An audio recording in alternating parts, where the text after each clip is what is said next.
Ladies and gentlemen, Donald Trump has unleashed a new threat to American democracy. So saith CNN. Why? Because Donald Trump gave another speech. Well, he gave his first speech since leaving office at CPAC. He ragged on the Democrats. He ragged on the rhinos, the Republican in name only, hinted at a potential 2024 run, and talked about voter fraud and all that stuff again. And CNN is acting like it's the apocalypse. But that's not even my favorite article. It's good, right? It's funny to read this just apocalyptic Donald Trump, his deadly violence, insurrection, and all this other unhinged nonsense. But Vox also put out an article it's a poll, survey, of Republican voters showing that the Republicans back Trump. Like almost everything he says, they back what he's saying. So when you see Trump give this speech, it's not just Trump unleashing a threat to democracy. It's Trump speaking to the voters who agree with everything he's saying. Of course, the media is now acting like it's the apocalypse. So we got a bunch of news today. We got Cuomo is apparently admitting he's getting Me Too'd now 3 times. They're really trying to get rid of Cuomo, I guess. And then we have probably the most important story in the world. Trending on Twitter is Wimixen. You heard me right. It's WOMXN. And it's creating a backlash because apparently the left is angry that Twitch, the streaming service, used this word to try and be inclusive, but now they're saying it's actually exclusive, like uninclusive, whatever the word is, because it's creating a new word that's like not for regular women. I don't know, it's dumb. No matter what you do, you're going to offend them. So we'll talk about that too. We have a fun guest tonight. We got Cassandra Fairbanks. Hey, thank you for having me. Introduce yourself. I am Cassandra Fairbanks. I write for Gateway Pundit. You start trouble on Twitter? Huh? You start trouble on Twitter? I start trouble on Twitter. Good hobby. My favorite hobby. There you go. Pretty offensive. Yeah. All right. Good intro. We got Ian. He's chilling. Hey, everybody. This is for all the Whimsen out there. I'm gonna call him Whimsen. Whimsen. I like Professor that. Xavier. Whimsen? Yeah, like maybe. whimsical. Cassandra's great to see again. Wimixen, you bigot. Oh, man, I got a lot to learn. I know, right? I'm glad I'm here. Teach me. Yes, we're here for it. And of course, I'm here in the corner pushing buttons. That's correct. With my good pal Cassandra and my dudes over here. ladies and gentlemen, before we start reading all of this very, very important news, check out StrongerBonesAndLife.com, and you can get access to BioTrust Ageless Multi-Collagen, 51% off. This stuff is awesome. As most of you know, I am a skateboarder. I routinely engage in skateboarding activities, and I'm also a very old man who's going to turn 35 in about 1 week. So I got to take this stuff seriously. And I'm just gonna point something out. I wonder if they're gonna get mad at me for this. They give me a script, right, to promote them. Now I legit think BioTrust is awesome. Ian actually just put some in his coffee. It's so good. It's good stuff. And you know, if you're somebody who's very physically active and you want to take care of your joints and your bones and your skin, you definitely want this stuff. They sent me this script though, and in it says supplementing collagen will improve your skin's elasticity, making it smoother, more plump, and more youthful looking. And I'm like, that's true. I'm just not entirely sure how many guys are looking for that in a product. Like, I don't know, you guys watching, you're probably like, I want to have strong bones and be able to like punch a bear, you know? But hey, if you want to be youthful looking and have plump skin, I mean, definitely, you know, collagen does it for you. So Stronger Bones and Life. We got some important things to add to this. So you get a 60-day money back guarantee. The healthy aging support of collagen in its ideal form comes in this one right here. 5 key types of collagen you need from 4 different sources. Hydrolyzed collagen peptides, meaning better and faster digestibility to support maximum benefits. For every order today, they will donate a nutritious meal to a hungry child in your honor through their partnership with NoKidHungry.org. That's actually really awesome. To date, BioTrust has provided over 4.4 million meals to hungry kids. Please help BioTrust hit their goal of 5 million meals this year.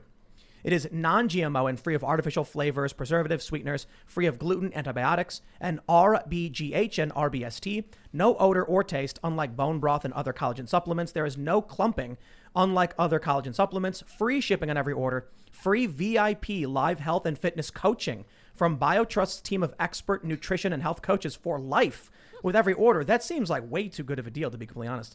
Free new e-report. The 14 foods for amazing skin with every order. I mean, I got to be honest, that actually sounds really amazing.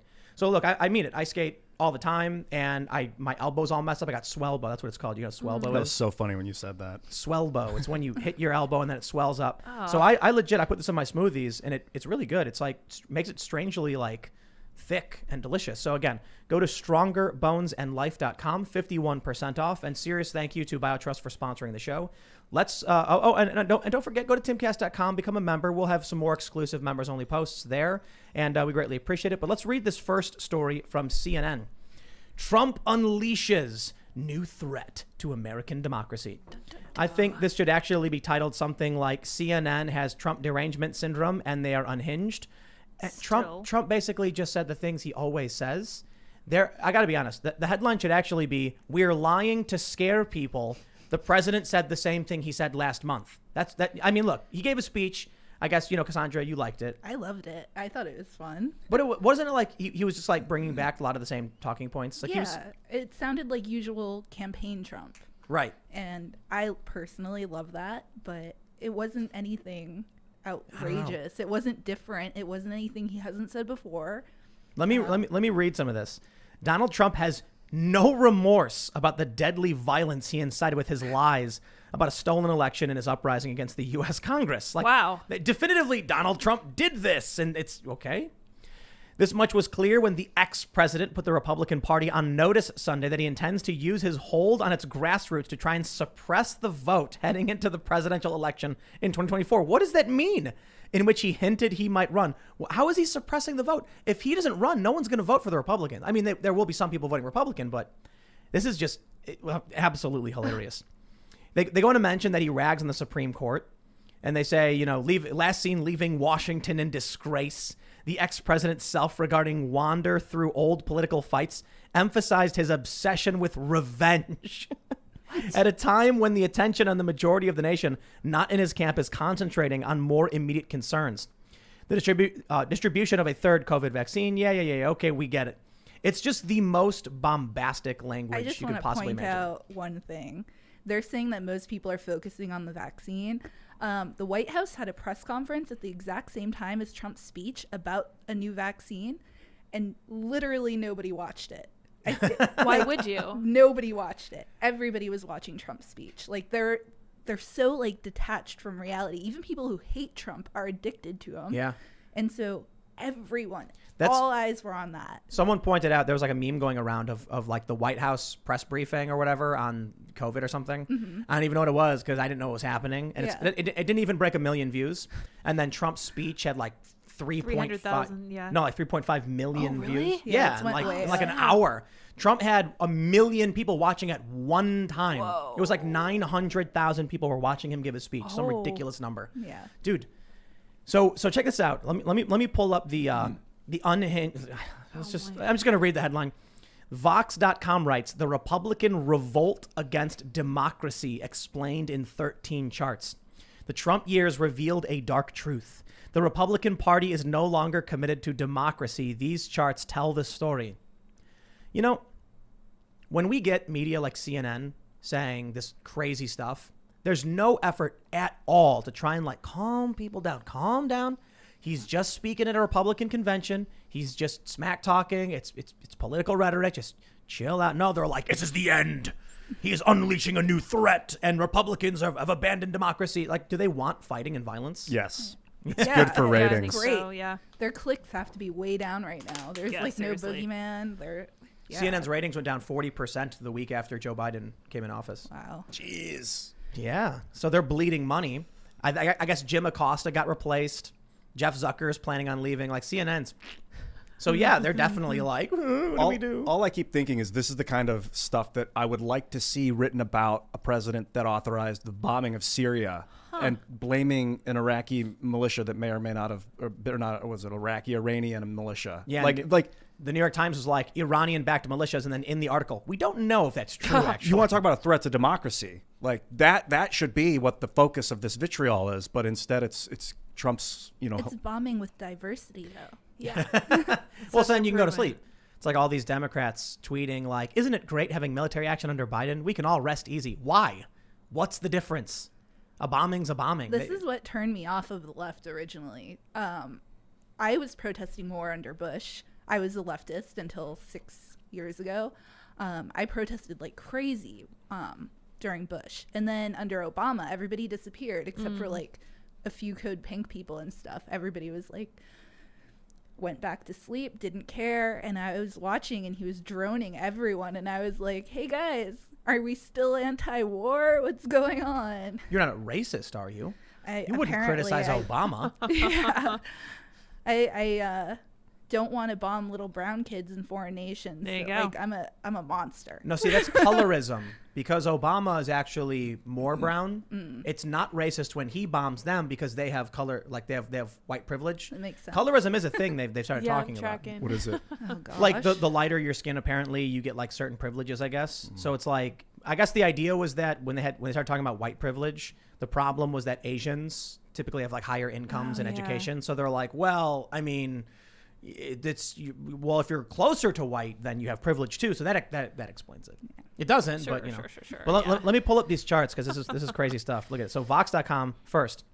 Today's Republicans really hate Democrats and democracy. 1. Trump supporters have embraced anti-democratic ideas. This is not true. It's just false framing. But let me show you what they say.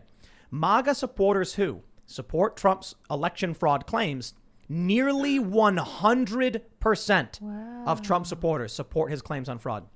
Distrust the election results, same percentage, nearly 100%. Believe voting shouldn't be easier, about 90%. Distrust 2020 congressional election results, about 80%. Want a third term for Trump, only about 70% want a third term for Trump. But I'll tell you, not trusting the election system does not mean you oppose democracy or democratic ideas. It means you think one thing was wrong. Well, when I was on the left, we didn't trust the election results either. I mean, they rigged it against Bernie. I still believe that. I never believed election results. I remember even under like Bush, I was like, there's no way this guy got a second term. I don't trust this. Like I've always thought elections were rigged. And I always think of the Mark Twain quote where he's like, if, voting actually mattered, they wouldn't let you do it. It would be illegal. Yeah. And so, I mean, I've always thought that. I love It's how. So when that shadow campaign article came out from Time Magazine, I posted something like, they said they started this campaign against not against anybody. They started a campaign to fortify the election in fall of 2019. And I'm like, so these high profile Democrats started colluding, conspiring, as per Time Magazine's own words, in fall during the Democratic primaries. And do you not realize that was like against Bernie too? Yeah. The funny thing is, I'll point that out, and then I get a wave of these lefties on Twitter saying things like, the far right is only pretending to support Bernie Sanders or whatever. And I'm like, I'm pointing out that you're getting ripped off. Nobody Why would you be voted upset? for Bernie or for Biden and Kamala in the primaries. Yeah. Well, Like- at first, until the Buttigieg and whoever else all dropped out at the exact same time. And the smear campaigns against Tulsi and Bernie. And I mean, I didn't see any like Biden stickers anywhere. I saw Bernie stuff everywhere. I saw Tulsi stuff. And they just went full force fortifying it, for their chosen Fortifying. people. Check this out. Say number 2, Republicans are embracing violence. Now, this one's actually interesting. They asked a question. This is from American Perspective Survey, January 2021. If elected leaders won't protect America, the people must act, even if that means violence. 39% of Republicans agree. 17% of Democrats agree. The interesting thing is, I bet if you were to add progressives to Democrats, because I doubt it's the same thing, you ask like an Antifa or Black Lives Matter person, are you a Democrat? They're going to say no. Right. Screw the Democrats. So they're not in this poll. Probably, I'm just speculating. I bet it would be like 75%. You add all those people and they're all going to say, oh, of course. Oh, yeah. Of course. It's crazy because Thomas Jefferson said the same thing.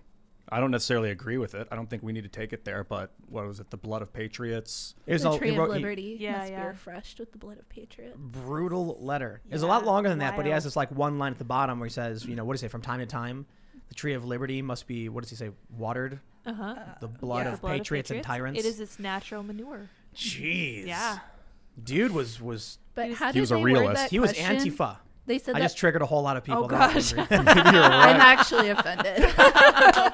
I love Thomas Jefferson. I do too. Oh, dude, I am yeah. offended. He didn't No, like he's fascism. amazing. He's epic. I've got a collection of Thomas Jefferson coins in like a Coins, special yeah. little thing. Nice. He's a I have musician. Thomas No, Jefferson Thomas ring. Jefferson is not Antifa. I was just Dude. joking. Anti-government, violent. He was anti-fascist, I'm sure. That's technically I correct. think. I don't know much about him. Yeah, but like the problem is Antifa is a brand that has nothing to do with opposing fascism. That's a good point. It's Yeah. like communists complaining about fascists, but they're just as bad because they're only slightly different. You know, it's like two murderers and one guy's like, yeah, but I use a gun and he uses a rifle. It's like I'm interested the same about this thing, dude. this poll that you talked about, where 37% of Republicans. How many people did they poll? Who are they polling?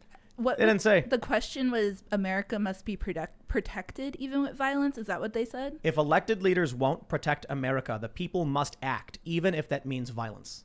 What I don't see, that question should be 100% of people agreeing. Yeah. If you're not going to protect America, then yeah, of course Americans like that. Well, you see how they're framing it, though? Yeah, that's what I'm If saying. leaders It's won't odd. protect America, what is that? If like China lands on the shores of Right. San Diego, Joe Biden. we just say, oh, they're not doing anything. I might as well just go and run. I mean, No, I people don't would- think that means like that they want to go do violence, you know, for political It's reasons defensive. necessarily. Like that question is, would you protect America? And everybody should say yes to that. I think Yeah. that they worded that a little bit. It's weird. It's a gotcha. Yeah, a little Yeah. bit. Let me read what they write. They say the ultimate expression of anti-democratic politics is resorting to violence.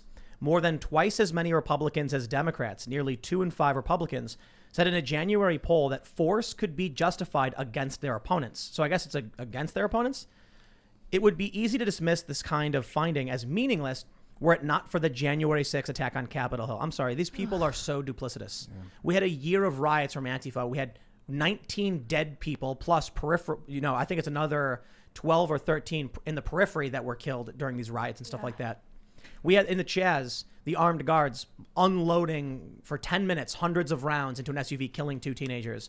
And they never talk about it because they are duplicitous, manipulative liars. Antifa attacked a federal building 2 nights ago in Portland. Wow. Shh. Nobody talks about that. Yeah. What happened? They attacked, what was it, the U.S. Customs building, I believe. They started vandalizing it, spray painting it. People in Portland actually were going out in the streets and yelling at them. It was pretty interesting. Really? Yeah. But nobody talked about it. That was an attack on a federal building, That's horrific. but it happened at night. So it's Oh. not That's terror. right. Okay. I forgot about Oh, that. Yeah. undercover Yeah. darkness. I think Portland, I totally support Antifa in Portland. Yeah, 100%. You know why? They deserve it. Well, they voted for it. Yeah, but here's the problem. Those people are going to destroy that city. They're going to get scared because it's going to get violent. It's going to get unsafe. And then they're going to flee to the red areas that are safe. And then they're going to vote for the same crap Yeah. that got them into that mess. Yep. So they're fleeing to Texas. They're going to destroy Texas. They're, the problem is that once they destroy it, they're going to come and destroy our places too. If they had just stayed there and we had a big wall around it and we were like, do your thing, I'd be like, okay, cool. Wipe each other out. I don't care. Yeah. But that's not what's going to happen. They're going to flee, and they're going to flee to red areas because they're safe. And then they're going to vote for the same policies that got them into the mess in Portland. And you're saying they voted for the governor that is willing to tolerate the street violence? Well, all of their officials, their local officials, City council city- members. yeah. Yeah. Jeez, those people are crazy. And then you see them fleeing to Texas, and they're all fleeing to red areas because those are the safe ones. And it's like, are you guys thinking about why those are the safe areas? They never do. Ooh, is it guns? It might be guns. It might be guns. Might be. Yeah, there's a ton of videos from when Antifa tried going into like some red areas and they just got stomped. An armed society is a polite society. Yeah. Correct. I think they're saying in L.A. they wouldn't go down on the Crenshaw Boulevard. Like Oh, they know down. where they can't go. There's Where area- the people have guns. Yeah, That's right. really it. So even if it's in a city that banned guns, they won't go anywhere near that stuff. Yeah. But the way I see it with Portland is all of these people voted for it, and now I'm supposed to feel bad for them. I hear what you're saying. We'll have to be prepared for that when they start, trying to come in. And there was a funny thing. I was at a gun shop, and this guy was telling me, he's like, oh, yeah, all the liberals are starting to move into the red areas. We can tell because they'll be complaining about, like, my neighbor's trash or something, or, like, the neighbor, put something on their lawn, and we all look at them like, So? My local Facebook group, there was a thread with like hundreds of people involved, and they're all like, we need to start telling people from Massachusetts and New York and DC how bad it is here, and how we Yes. have monsters and our frogs bite, and we play banjo frogs all night.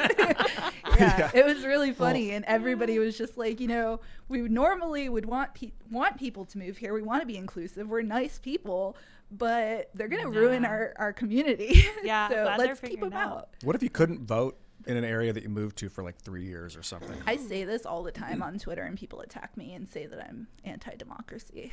But I honestly believe that you shouldn't be able to run for office, especially if you haven't lived somewhere for a while. And I think that you should have less say in local politics if you just moved in. I agree. Oh yeah, absolutely. I think Yeah, I that mean- people who have established roots should have a little bit more say on like local politics. Think about like Mitt Romney bouncing around the country because he's rich. He owns Yeah. property in a bunch of different places, and then he's like, oh, "I'm gonna run for office as a for the Senate in Utah." Yeah, just and- because I'll sign a piece of paper saying I live here now. It goes even in local politics. You have people who don't even live in the community running for the school board and stuff. We have people running school boards in red areas that are from blue areas and have completely different politics in the local community, and it's not right. The problem with the system is that the changes you need to secure the system take longer than the exploits to destroy them. Right. So you'll get someone from a blue area thinking, I'm going to go and teach all these redneck kids how to be, anti-racist. And then the parents don't realize these people are coming in. Right. And then by the time they're like, we got to change this, it's like, congratulations. In 5 years, you might actually change the system. And by then, your kids are going to be 17 and they're going to be totally indoctrinated with this stuff. Yep. There you go. So here's another interesting one from the Vox article. They say, Republicans see Democrats as something worse than mere rivals. Republicans who consider Democrats as enemies, 57%. Political opposition, 43%. And Democrats who consider Republicans as enemies is 41%. And political opposition, 59%. I don't believe it. No, I don't believe it either. That flies in the face of the Echelon Insights, where that? they asked, it's a company. They asked Democrats what their, how concerned they are with various things. The most threatening thing to the Democrats was Trump supporters. The second biggest concern, white nationalism, white supremacy, blah, blah, blah. For the Republicans, it was like illegal immigration and taxation.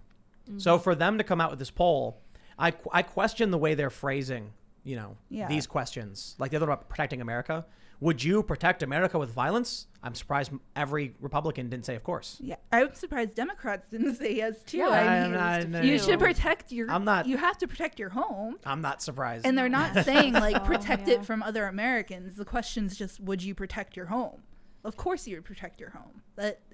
That question's insane to me. Right. It's like No-brainer. they're assuming that the threat to America that the government's not stopping is like a voter fraud case or something, and like that they need Yeah, to they're use thinking violence. small. But if you're talking about actual invasion and presidential ineptitude, then the answer is yes 100% of the time, or your Yeah. country's Which is taken in over. our Constitution. Like Right. that's an American value. Like Look, if we remain on this path with this being the ideology that if you say something like that, you're considered far right or bad, well, then this country's going to fall apart. That's it. It's over. Yeah. Violence is a weird conversation, especially just in general. I mean, you do it, of course, online, of course, in public, because you got to be careful about how you phrase violence and frame violence and talking about violence. But like it was the crux of our country's formation. We had to violently overthrow our political rivals, the British monarch, and Over like 20 years. It wasn't, people don't realize this, that it took like 20 years. Slow moving, yeah. Yeah, there were a bunch of things that happened, like the what was it, the Boston Massacre? Is that what am I thinking of the right one? Yeah. That wasn't like, these things happened years apart from each other. So we view this history as entirely condensed because it's like the key talking points. But imagine like when we look back on history in 100 years or 50 years, they're going to mention everything that happened in the past 4 years in rapid succession. And people will think it like happened one after another when it was like the battle for Berkeley happened. What was that now? 2.5 years ago or something? Yeah. Yeah, so that was a Jeez, while wow. ago. At Yep. least 2.5 years ago. Yeah, I think it was like March of 20. No, it was almost, wasn't it? It's like March or 2017? April of 2018. Was it 2017? I don't It remember. might I have gotta been look it up. 2017. No. Oh yeah, I think It was a long time ago. that was Yeah, 2017. wow. It might have been, yeah. Yeah, because like after I got back from Sweden. Yeah. Wow. what was that? Is when this huge battle happened between Antifa and like right wing groups in Berkeley, and we saw the based stick man. He's like finally 2017. 2017. Yeah. Wow. Holy man. moly. So this was the the rise of the based stickman, they called him. And it was like all these conservatives were getting just absolutely clobbered for a year or two without fighting back. And then one day they do this rally, everybody gets beat up. And then I think it was the second time this dude shows up with goggles, a mask, a helmet, a shield, and a giant stick. I think it was a closet dowel, like for hanging your clothes. And he cracked it over this Antifa. It was a woman, wasn't it? I'm not sure. He cracked it and it shattered over someone's head. And they're like, ugh. But it's like, I watched this stuff go on for years. In San Jose, I watched that guy get smacked in the back of the head with some kind of bag. His head was a bag of rocks. And he's just a regular guy. He was walking down the street and he was like, yeah, Trump. Capital over and then an election what just bill, happened? While some God of is the more speaking to us through the controversial parts internet. have been removed. No, some site just think so. auto-loaded. Anyway, so I saw this guy and he's quite. got a sign and he's yelling, Trump, Trump, Trump. Some dude runs up behind him and has a bag and whacks him with it. And then he's sitting there covered in blood, like confused as to what happened. That was, I think that was in 2015. I'm not sure. It might have been 2016. I'm not sure. It's all been a blurs together. while. Yeah. Can't believe how long it's been. Yeah. And so we see the battle for Berkeley. It's like finally some right-wing individual started saying enough and fighting back. And then all of a sudden, I remember I was there and I saw Proud Boys there, like 3 Proud Boys. And I was like, what are the Proud Boys doing here? What is this? Who are these guys? Like, why are they here? Why are they fighting? And they're getting arrested now. What's going on? That was when things started to really, really heat up. And that was years ago. So it's crazy, isn't it? Imagine like 50 years, there'll be like the Second American Civil War. And then there'll be like in 2017, a fight broke out in Berkeley, California. In 2020, Donald Trump did this. And you're like, whoa, whoa, whoa. That was 3 years later. Yeah. Isn't that crazy? That's the other thing, too, that's kind of driving me crazy. It's just like, how long is it going to keep going on for? It's getting boring. I don't know. It seems like it started with the housing crisis. I'm trying to just be more like observant from the outside. It seems like it started with the housing crisis when it really started to get crazy, and then the drone strikes and everything. Like obviously the September 11th was when everyone went on high alert, Patriot Act. Everyone was thinking terrorists are all around me. Oh my gosh, and that kind of heightened the fear. And then, but the housing crisis probably angered a lot of people. And then Obama bailed out those megacorps. Inequality. Occupy Wall Street.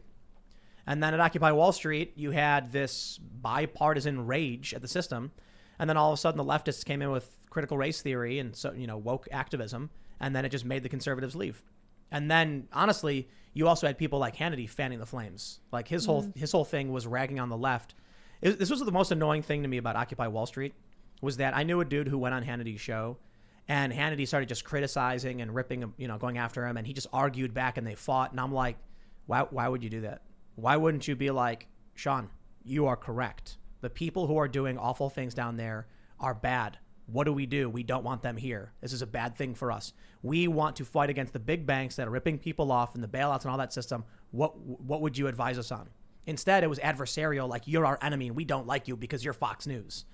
And that was a big component of it. Like there's another guy who got a ton of attention because he was interviewed by Griff Jenkins of Fox News. That's his name, right? Griff Jenkins? I don't know him. I don't know this name. Am I getting Griff's name wrong? Maybe. Anyway, and Watch Fox other than Tucker. they didn't use the interview, and so someone else recorded the interview. I think it was from the Village Voice. I'm not sure, and it went viral because he was like, "Fox News only does this, that, and this, and you won't tell what the people are actually doing," and it was kind of true. And then all that really created out of it was like mutual combat between tribes, whereas it was originally a populist uprising with conservatives, libertarians, Ron Paul types, leftists. Within a week, it devolved completely into leftist critical race theory. And then it just fell apart.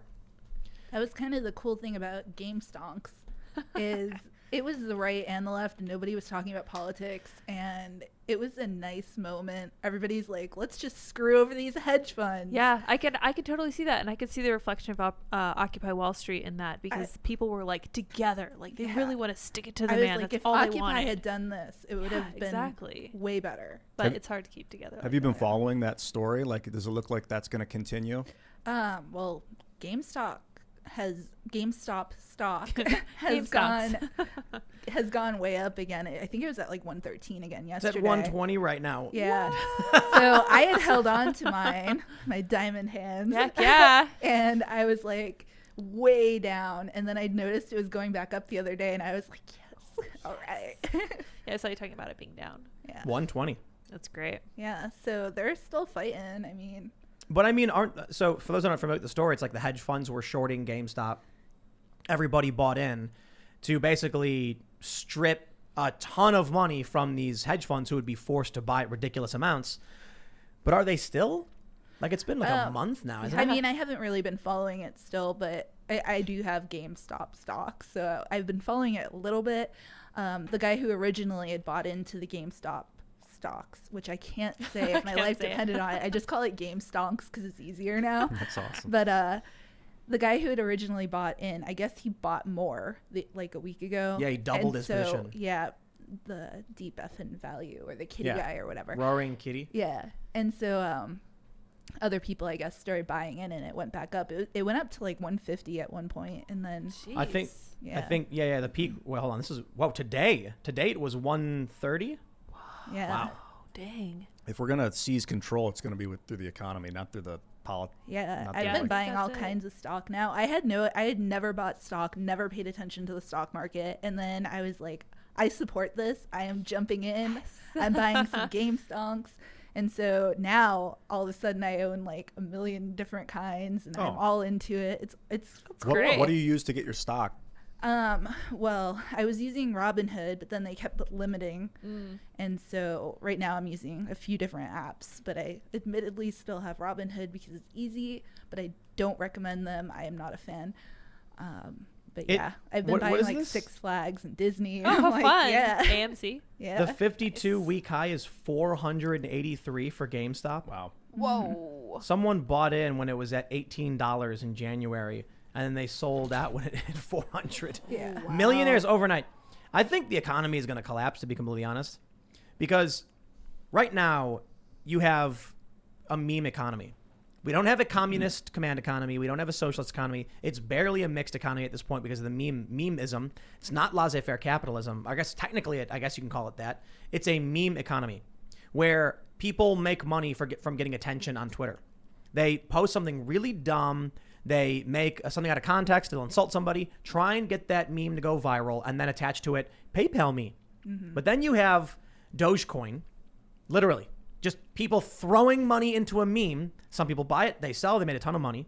And then with GameStop, people are buying this stock like crazy. For what reason? It's a meme. Yeah. It's a meme stock. And the crazy thing is, like, people are becoming millionaires overnight.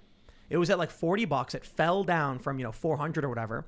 And then someone was like, you have to keep buying in. And then the dude, one of the shareholders of GameStop, posted an image of a ice cream cone from McDonald's. And then everyone went nuts speculating as to what the ice cream cone meant. And then they all started buying up more stock like crazy, rallying the price back up. It's Wow. people. What is going I on? want right. Yes. I love someone became a millionaire. Hypothetically, I'm assuming it happened. I think there were a few.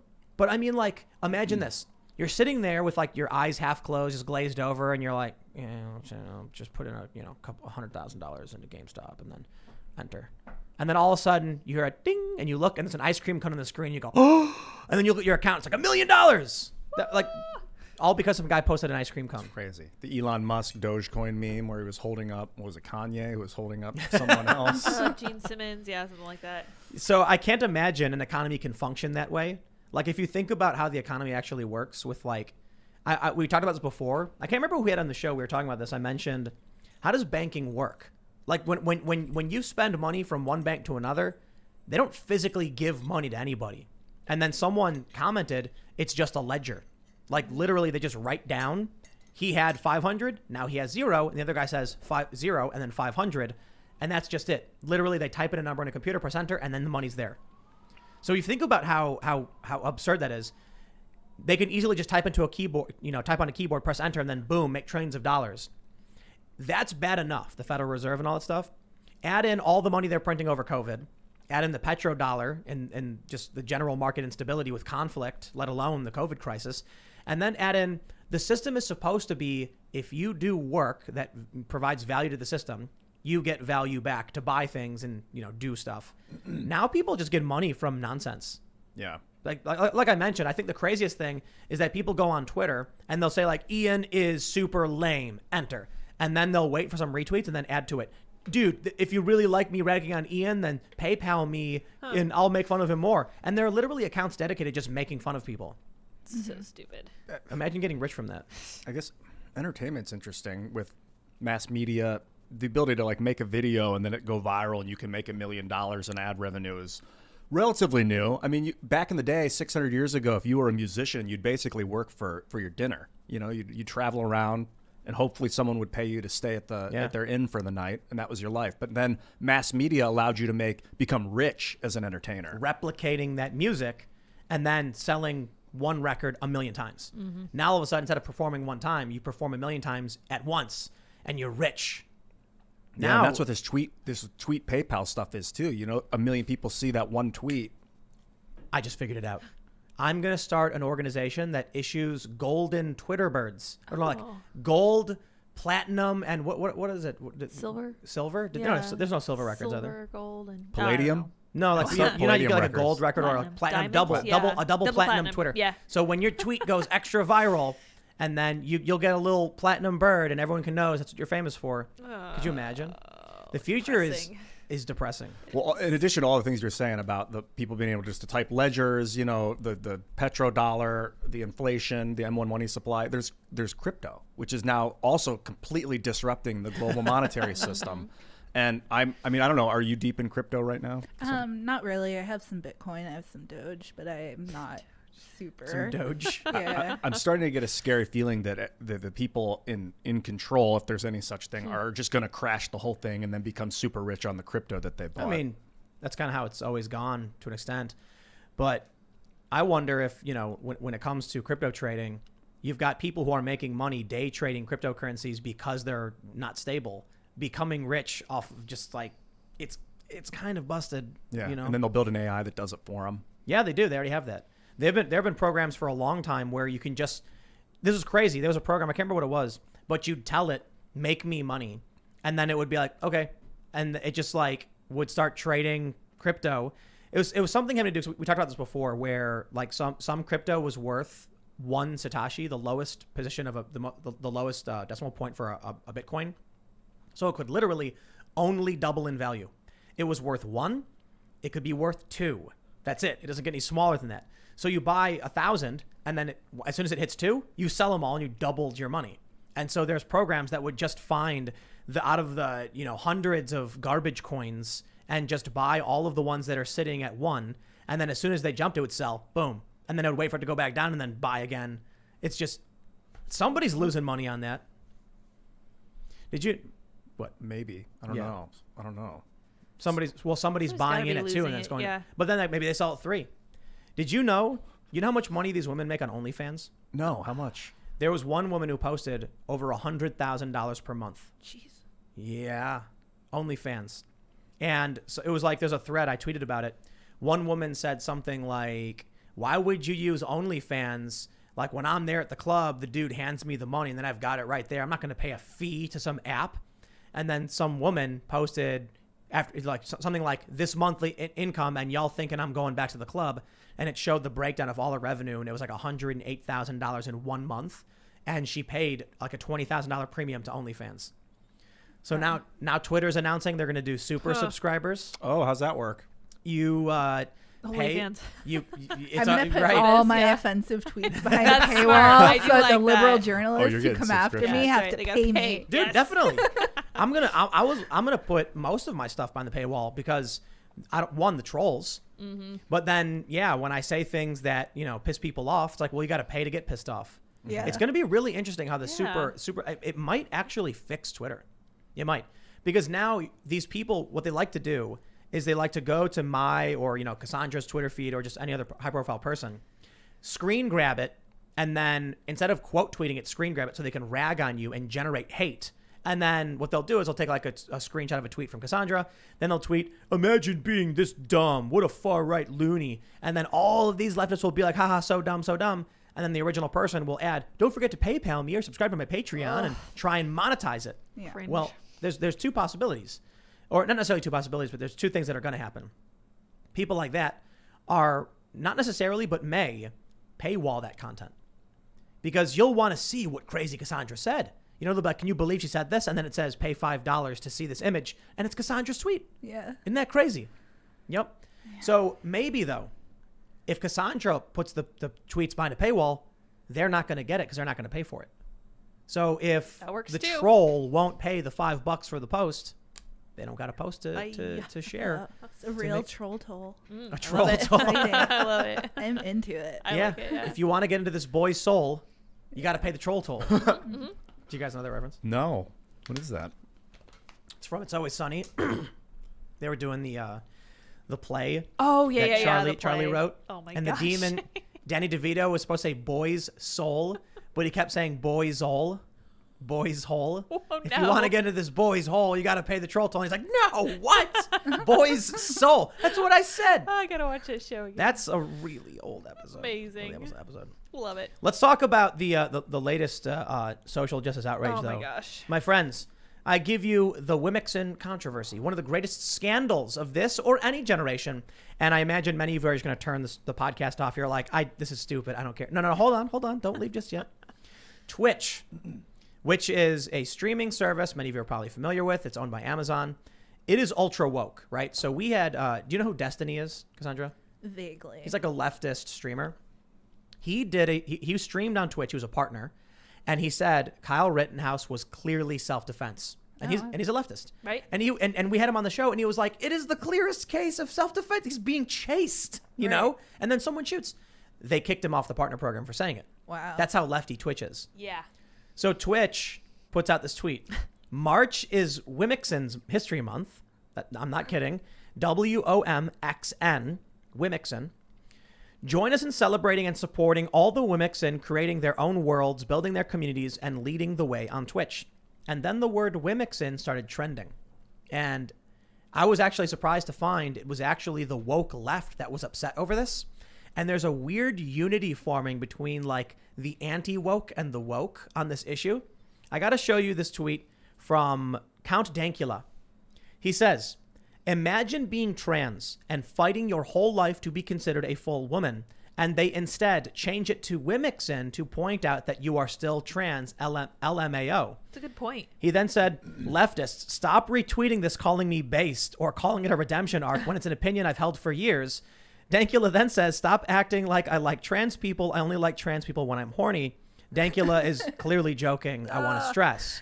The point is, people are acting like Dankula is saying something new, like defending trans people, but he's actually defended them quite a bit in the past. And he's pointing out this new word, Wimixon, which is like going viral. Twitter Daily Caller has an article. Okay, we'll read the Daily Caller. Twitch gets dragged for declaring March Wimixon's History Month. Oh, they're not going to let me read it? No, they will, yeah. Oh, okay. Wimixon. So this is a funny thing that happened a while ago where some like British organization said, you know, Wimixon's rights or something. And then it created this huge fight between the left and the left because the left hates the left, I guess, where they were like, the word Wimixon is exclusive. It removes trans women because if trans women are women, you only need to say women, right? That was my first reaction when I saw the video. I was like, how is the left doing this? Isn't the whole point to not other these people? Like, now they're completely othering them. I saw it and I was just like, if I was a trans person, I feel like I'd be offended by this. And then they actually were, so at least good on them for... So someone I guess. emailed me. They said that the X means trans, and so that's why they do folks with an X and they do Wimixon. Oh, really? Because they're adding an X to everything. Yeah, I think I had not heard that. well, that's what someone said. I guess it kind of makes sense, and that's Oh yeah, like crossing over. Interesting. I guess. What about trans men? Are they mixin? MXN? yeah, Has I that don't been know. a thing yet? I don't know. It's coming. Yeah, I'm sure it is. You just did it. Around There you the go. corner. Congratulations, There you Ian. You're a bigot. I have mixed Trailblazer. feelings about the whole thing because I support people. I love people. I want people to be happy. But especially in sports, like when you see a trans woman who was a man that transitioned into a woman that is a male who transitioned into a male, woman. just dominate other women in a sport. That it's disturbing. To me personally, I get disturbed because they're much taller. A lot of times their bone mass is larger. You'll see like these pictures of like this large trans woman just like muscling out these smaller, women. And so people have said maybe we should have a trans sports and Yes. non-trans sports. I think that's smart. Well, then that's the problem. The same problem of Wimixon is you're creating a new category to separate people out. This is an impossible conversation. It's like no matter what side you take, the left gets mad at you. No matter what. Like there was one prominent trans woman creator who got canceled for claiming there were only two genders. And then it resulted in this huge Gen Z versus millennial fight over what it means to be trans, because I think, as you can clearly see with like Twitch's Wimixon, it's not the first time they used this word. Like some corporations use this word. Everybody gets mad. There was a really funny Venn diagram I saw earlier. It's a meme. And it's got like conservatives, liberals, and leftists. And then it says like conservatives and leftists like guns, but, you know, liberals and conservatives like capitalism. And then liberals and leftists hate Trump. And then for leftist and the one thing that all of them were united by was when they all overlapped, it said hates leftists. So like even the leftists hate leftists. They do. They absolutely do. Yeah. So why would you want to be in that space? I have no idea. Ooh, that's a rough one. It's almost like a self-hatred. I don't know where it comes from exactly. Well, because I think there's conservatives and liberals who are tribal and don't like each other. But I think leftists tend to be, not always. There's some, I'll differentiate the progressives from the tribal leftists. There are a lot of progressives who are great. You know, people like Kyle Kalinske and Crystal Ball are good people. And then you have these weird leftists who will just say whatever it is to oppose anyone who's not a leftist. So they end up supporting really weird, nonsensical things like 25,000 armed National Guard in D.C. with razor wire fences. Like, why would an anti-fascist support this? Because they're not really. But they do hate themselves. That's why Obama called it a circular firing squad. The trans sports thing is a difficult conversation, I suppose. Mostly because, I'll tell you this, I recently had a conversation with someone. And like, I'm actually not in agreement with most of the conservatives on this stuff. Like when it comes to pronouns and things like that, I tend to lean left on a lot of this stuff. But I was talking to someone, and I said, with the Equality Act, which you guys know the Equality Act passed in the House. No. So it's where they're going to add gender identity to the 1964 Civil Rights Act. So my question was, how do you protect biological sex as a protected class and gender identity at the same time? You can't. So, but why do you think so? Because you're taking away women's spaces and female spaces. Yeah. And it's just, I personally don't see how it can coexist at all, especially with sports. Sports is like the big thing where it's really noticeable that these things collide. How are you going to protect little girls who want to get scholarships and these things that they've worked on their whole life when, you know, they're never going to win against people who are bigger than them, have more testosterone than them? So there is an interesting point someone brought up when I was arguing with someone about this. I shouldn't say arguing. I mean conversation, because I wasn't really arguing with anybody. They said, what about somebody who's never gone through male puberty and they've always been either on puberty blockers or on estrogen? So they're... I mean, I fully oppose putting on children on puberty blockers. I mean, like hardcore fully oppose this. But I guess in that case, it might be a little bit different. I know that they're doing testosterone tests for at least professional sports. So stuff like that helps. But you see, like, I think it was this like mediocre male runner beat the fastest woman in the world. Yeah. And it's just like, how are high school girls supposed to compete now? I had a real interesting conversation when I posted on, I have a bunch of lefty friends, and I posted on their Facebook, how do you protect biological sex and gender identity at the same time? And here, what I said was, imagine this. And I used the showers example as, it's the easiest example, to be completely honest. It is an easy argument because showers are fairly visceral, like we want privacy in our showers. So there's basically a court precedent that says you are allowed to discriminate so long as an equal space is provided for the other sex. So when there was a lawsuit in California at some university over women's programs, the judge ruled, no, they're allowed women's programs, women's scholarships, because they have identical men's scholarships. That's a really interesting court precedent, because you'd be able to be like, okay, what about segregation? Well, this week there was another court case. Miss USA just won. They were sued by a trans woman who does beauty pageants, and because they refused to accept anyone who wasn't a biological woman, and they just won. And the court said that it was because of freedom of association. And then the lawyers for Miss USA came out and they were like, you can have a trans beauty pageant or, you know, whatever you want to do, but this is for biological women. And we created a space to showcase biological women. Yeah. And so, there is another court case now that's also setting a precedent, I guess. That one? Yeah. Well, so here was the point I was making. If you say that it is unfair for biological women to be in the men's space because men are biologically different, the Army just did a new training program because men and women are different. If you say that, then you've got a Title IX violation. I guess what originally happened was there was no women's sports, and then a bunch of women sued saying there should be a women's only division because it's not fair. So then we got women's sports. So now they're saying, okay, it's not discriminatory because there's a men's division and a women's division. There were a bunch of sports back in the 50s where they would not let women run. There was like a marathon and women weren't allowed to be in it. Today, there is no rule in major league sports barring women from competing. And so I'm talking, it's really interesting. So let me wrap up the first point and then we'll get into this one. I was saying, if you have a female and a male locker room, showers, and then you decide that somebody who's biologically male can now use the female side because of identity, you've essentially taken away a safe space for one marginalized community for another marginalized community because you believe one community is more marginalized than the other, but you can't quantify that. There's no number where you can be like, it's a 7 on the oppression scale and a 6 on the oppression scale. So you're basically just saying the law says based on sex and identity. But then you quite literally have people arguing about which one is more oppressed and more deserving of that space or not deserving of that space. So in the end, what ends up happening is, I talked about this a long time ago. I got a lot of heat for it. You don't end up with a male men's locker room and a women's locker room and, trans people using whichever one they want. In the UK, what ended up happening was they just started building unisex showers. And then due to general proximity, having nothing to do with trans people, mind you, biological males started assaulting biological females.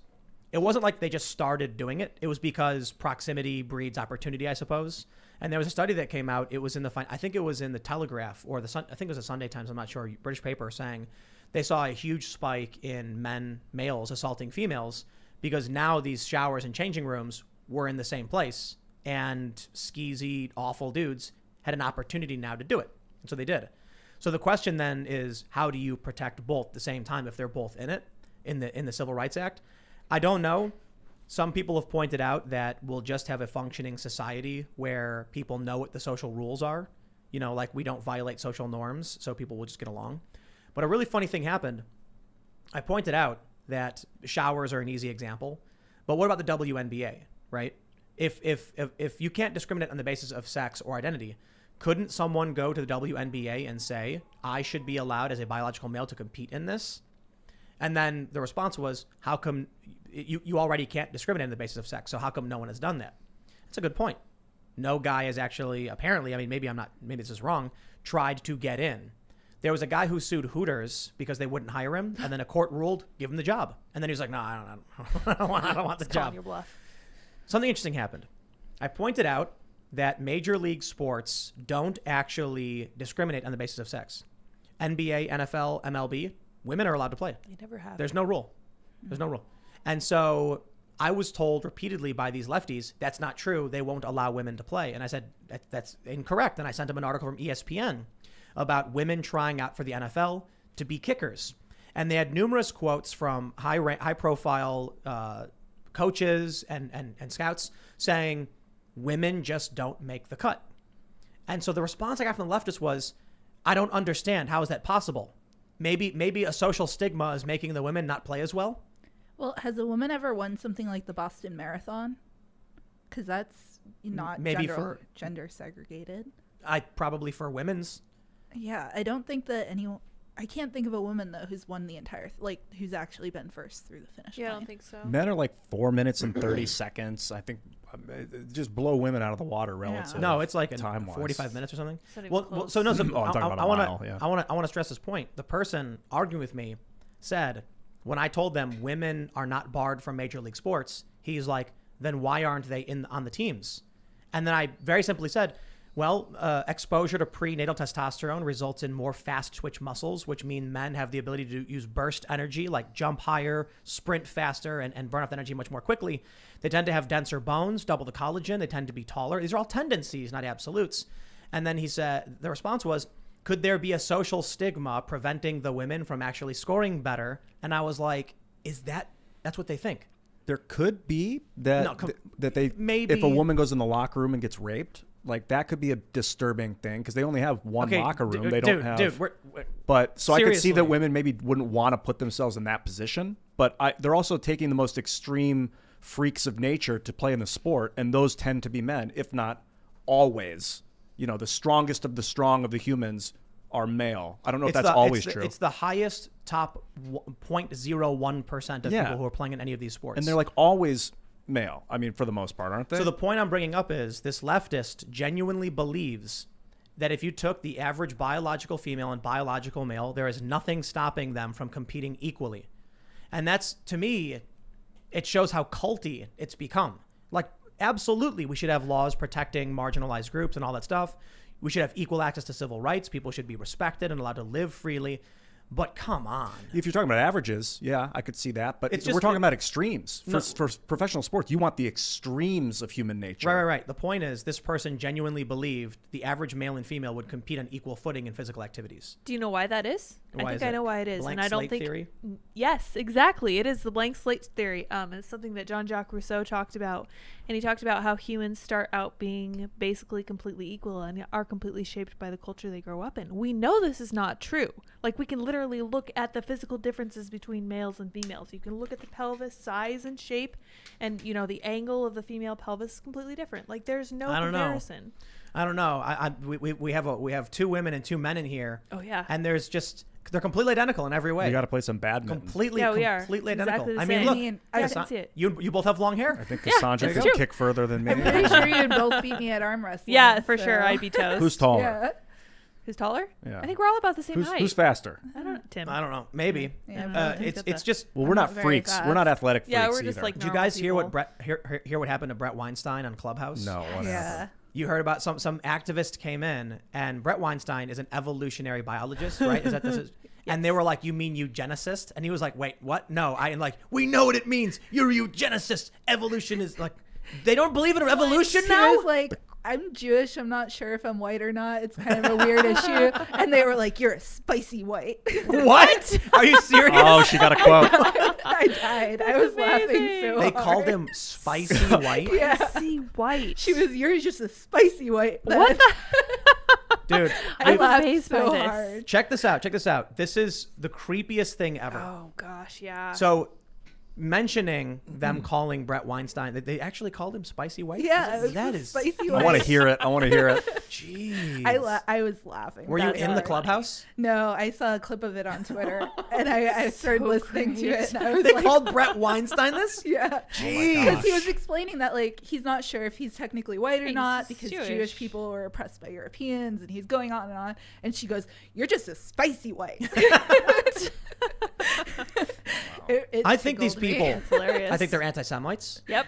I think, we've long talked about, say, like Farrakhan. Mm-hmm. We know these people have almost identical beliefs to the white identitarians.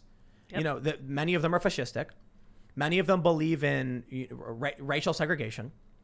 Now we have this from the Sacramento City Unified School District. Your head's going to explode when you hear this, my friends. If you have any liberal friends who don't believe you, send them this website and have them read this. Now, you got to be careful because these people in these tribes desperately want to believe it. And I'll tell you what happened. First, let me read this for you. And I got to be very careful because if any of this gets taken out of context, as if I said it, wow. Check it out. They write, and again, this is a Sacramento City School District anti-racist classroom. Racial affinity groups offer a structure of inquiry and can address many needs. They support us in exploring what has been forbidden, forgotten, and unhealed. Okay, forbidden. Remember that word. For example, in racial affinity groups, white people can discover together their group identity. They can cultivate racial solidarity and compassion and support each other in sitting with the discomfort, confusion, and numbness that often accompany white racial awakening. What? I don't know, dude. I'm an American. Right. I know, right? Wait, Let's what? just be Why? Americans Hold together. on. Why is the school trying to tell these classrooms to teach white people to find their white racial identity, to have a white racial awakening? That doesn't sound like segregationists. Sounds I like mean, KKK. it sounds like the Klan. Wait, hold on. It gets better. Oh boy. This is so I posted this on Instagram. That last bit I highlighted. Someone posted it on Reddit, and the moderator was like, "This is a lie. Here's the full context." They added this part. They can also discern white privilege and its impact without the aid of or dependence of people of color. White people who have formed racial affinity groups report they recognize their collective commonality and shared history, as well as the impact that their privilege has had on other races and on each racial affinity group member. Okay. Do you know what happens to white racial groups when they're only... hold on. What would you call it? Sorry. What would you call I it? love it. When a group of white people come together to share their history and talk about the impact the white race has had on the world and have a common and shared experience as they awaken to the reality of their race. What do you call that when those groups go? A clan meeting, maybe? Racist? Yep. I mean... Racist AF. I don't know if it's discriminatory White unless they're keeping supremacist. people out, but this is the school doing it. So I guess regardless of how you do it, if you're, racist. Here's the best part. They try and make it seem like that last sentence is somehow absolving them of what they're saying. Like white people formed, recognize their collective commonality and shared history, the impact of their privilege. When you take a bunch of white people who are aggrieved, who are being bullied or told that they're wrong and bad and they feel bad, and then you put them in a group of a bunch of other white people, the memes have always been the birth of the alt-right. There's a comic that shows a bunch of, different raced people. They're like stick figures, and they have flags and like rainbow flag, and they're yelling at a white guy, "Get out, F you." And so the white guy looks in the other direction, and he sees a bunch of white people, and he says, "Okay." And so that was a meme that was pointing out all of this critical race theory stuff is telling white people that the only place you'll feel comfortable and safe is in white racial affinity groups. For the longest time, I've been warning the goal of what the critical race theory stuff is doing is making people white supremacist. It's going to make them vote along racial lines to benefit white people. And then the left says, "Oh, but they're talking about white privilege, white privilege." Regular people don't know what that means. Regular Americans, middle class, working Americans who are white have no idea what you're talking about. All they're going to hear is, "You're bad, go hang out with a bunch of white people." They will. And then once you pass identitarian law, they'll be like, "Okay, we're going to vote for identitarianism." When they say they're going to share their history and the impact their privilege has had on other races, do you think they'll be thinking of themselves negatively or positively? Why would they think of themselves negatively? Why would a bunch of white people get together and say, "Hey, you know all that bad stuff we did?" Or what if they got together and said, "Look at all that awesome stuff we invented"? You'll get the Proud Boys. I mean, they're not a white racial affinity group, but they'll say, "The West steroids. is best. Look at the things we created. The Western world made everything great." Why wouldn't you get that from a bunch of, white bros hanging out high-fiving each other? They're telling all of these kids, they're indoctrinating kids to have a white racial awakening. And when I tell people that's no different from the Klan or white supremacy, they say, "Oh, you're crazy. We're the good guys. We're allowed to do it." Well, Cornell University was they just announced a rock climbing class. Campus Reform actually got them to change the description of the course when they reached out for comment, but they had a rock climbing class that was for everyone except white people. And so, I mean, they're pushing for segregation. They want segregation. And I keep thinking about that comedian that I know you're friends with who... Ryan Long? Yeah, he has that video, and they're both like, "We want segregation." Oh, the woke and the racist guy. Woke and racist, yeah. And I'm just like, you know what?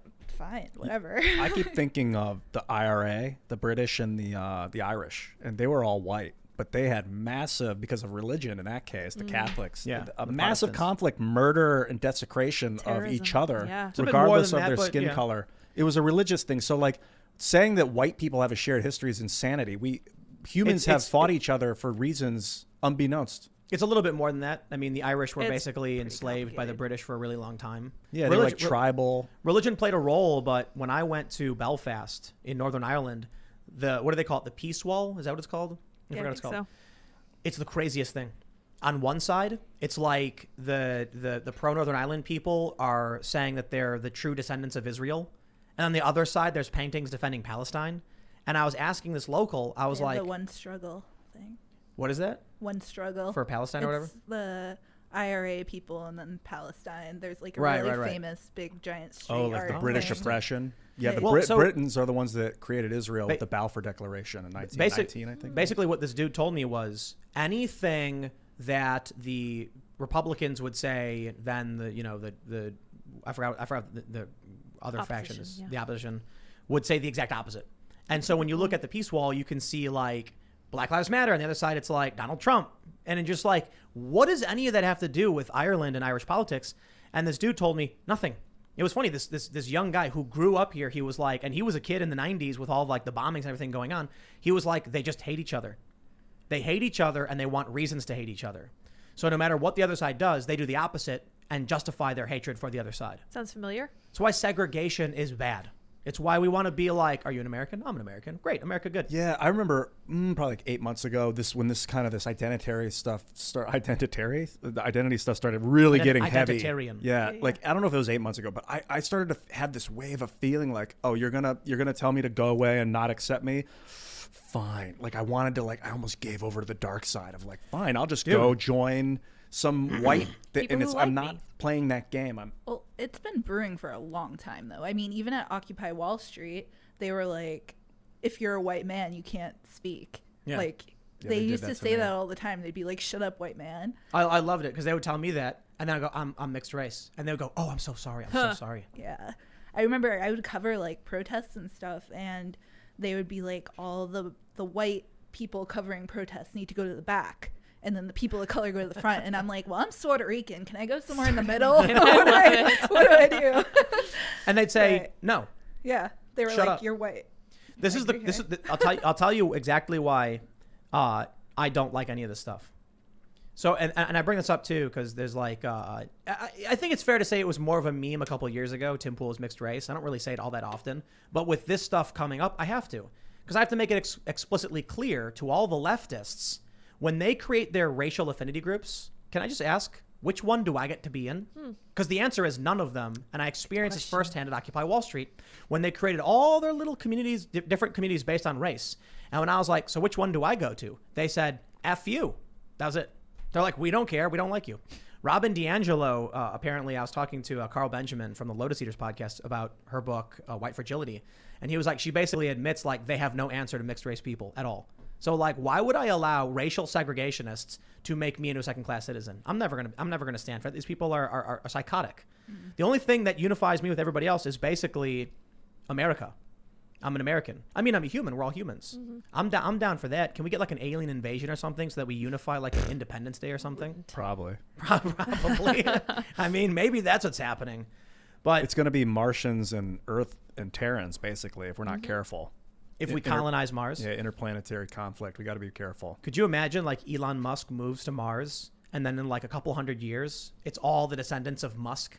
And they're like the tribe of Musk. And it's like a militaristic South African, you know, Muskians. like Strange people. the Musk clan. Yep. God, don't And make they a all religion talk out like of this. Elon.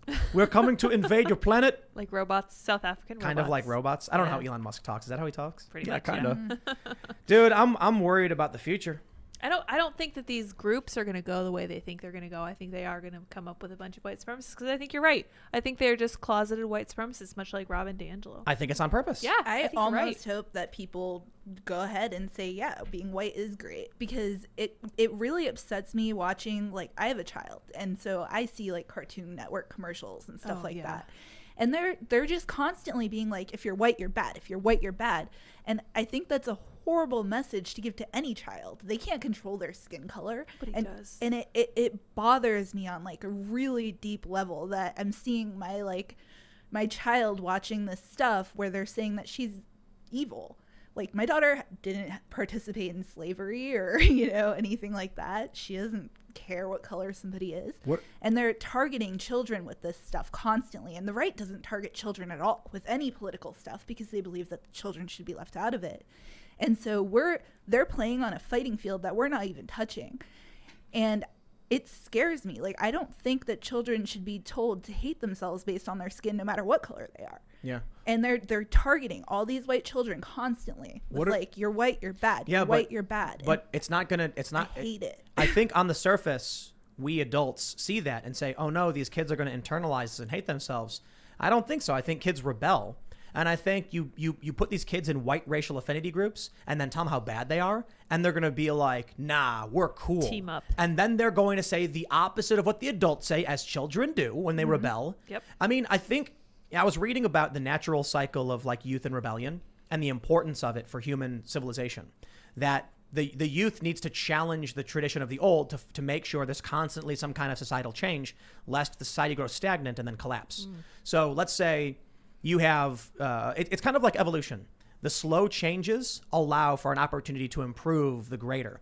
So the youthful generation is always challenging the older generation and trying to change things, make things better. And sometimes things don't change and sometimes they do.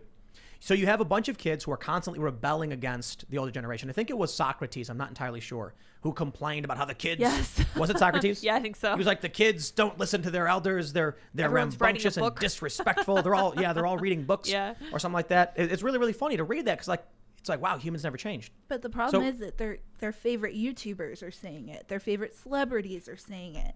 And so it's different than like parents and like stuffy old teachers saying it. They're seeing it from people that they think are cool. But I still think what's going to happen is it's going to breed a very large sect of the alt-right.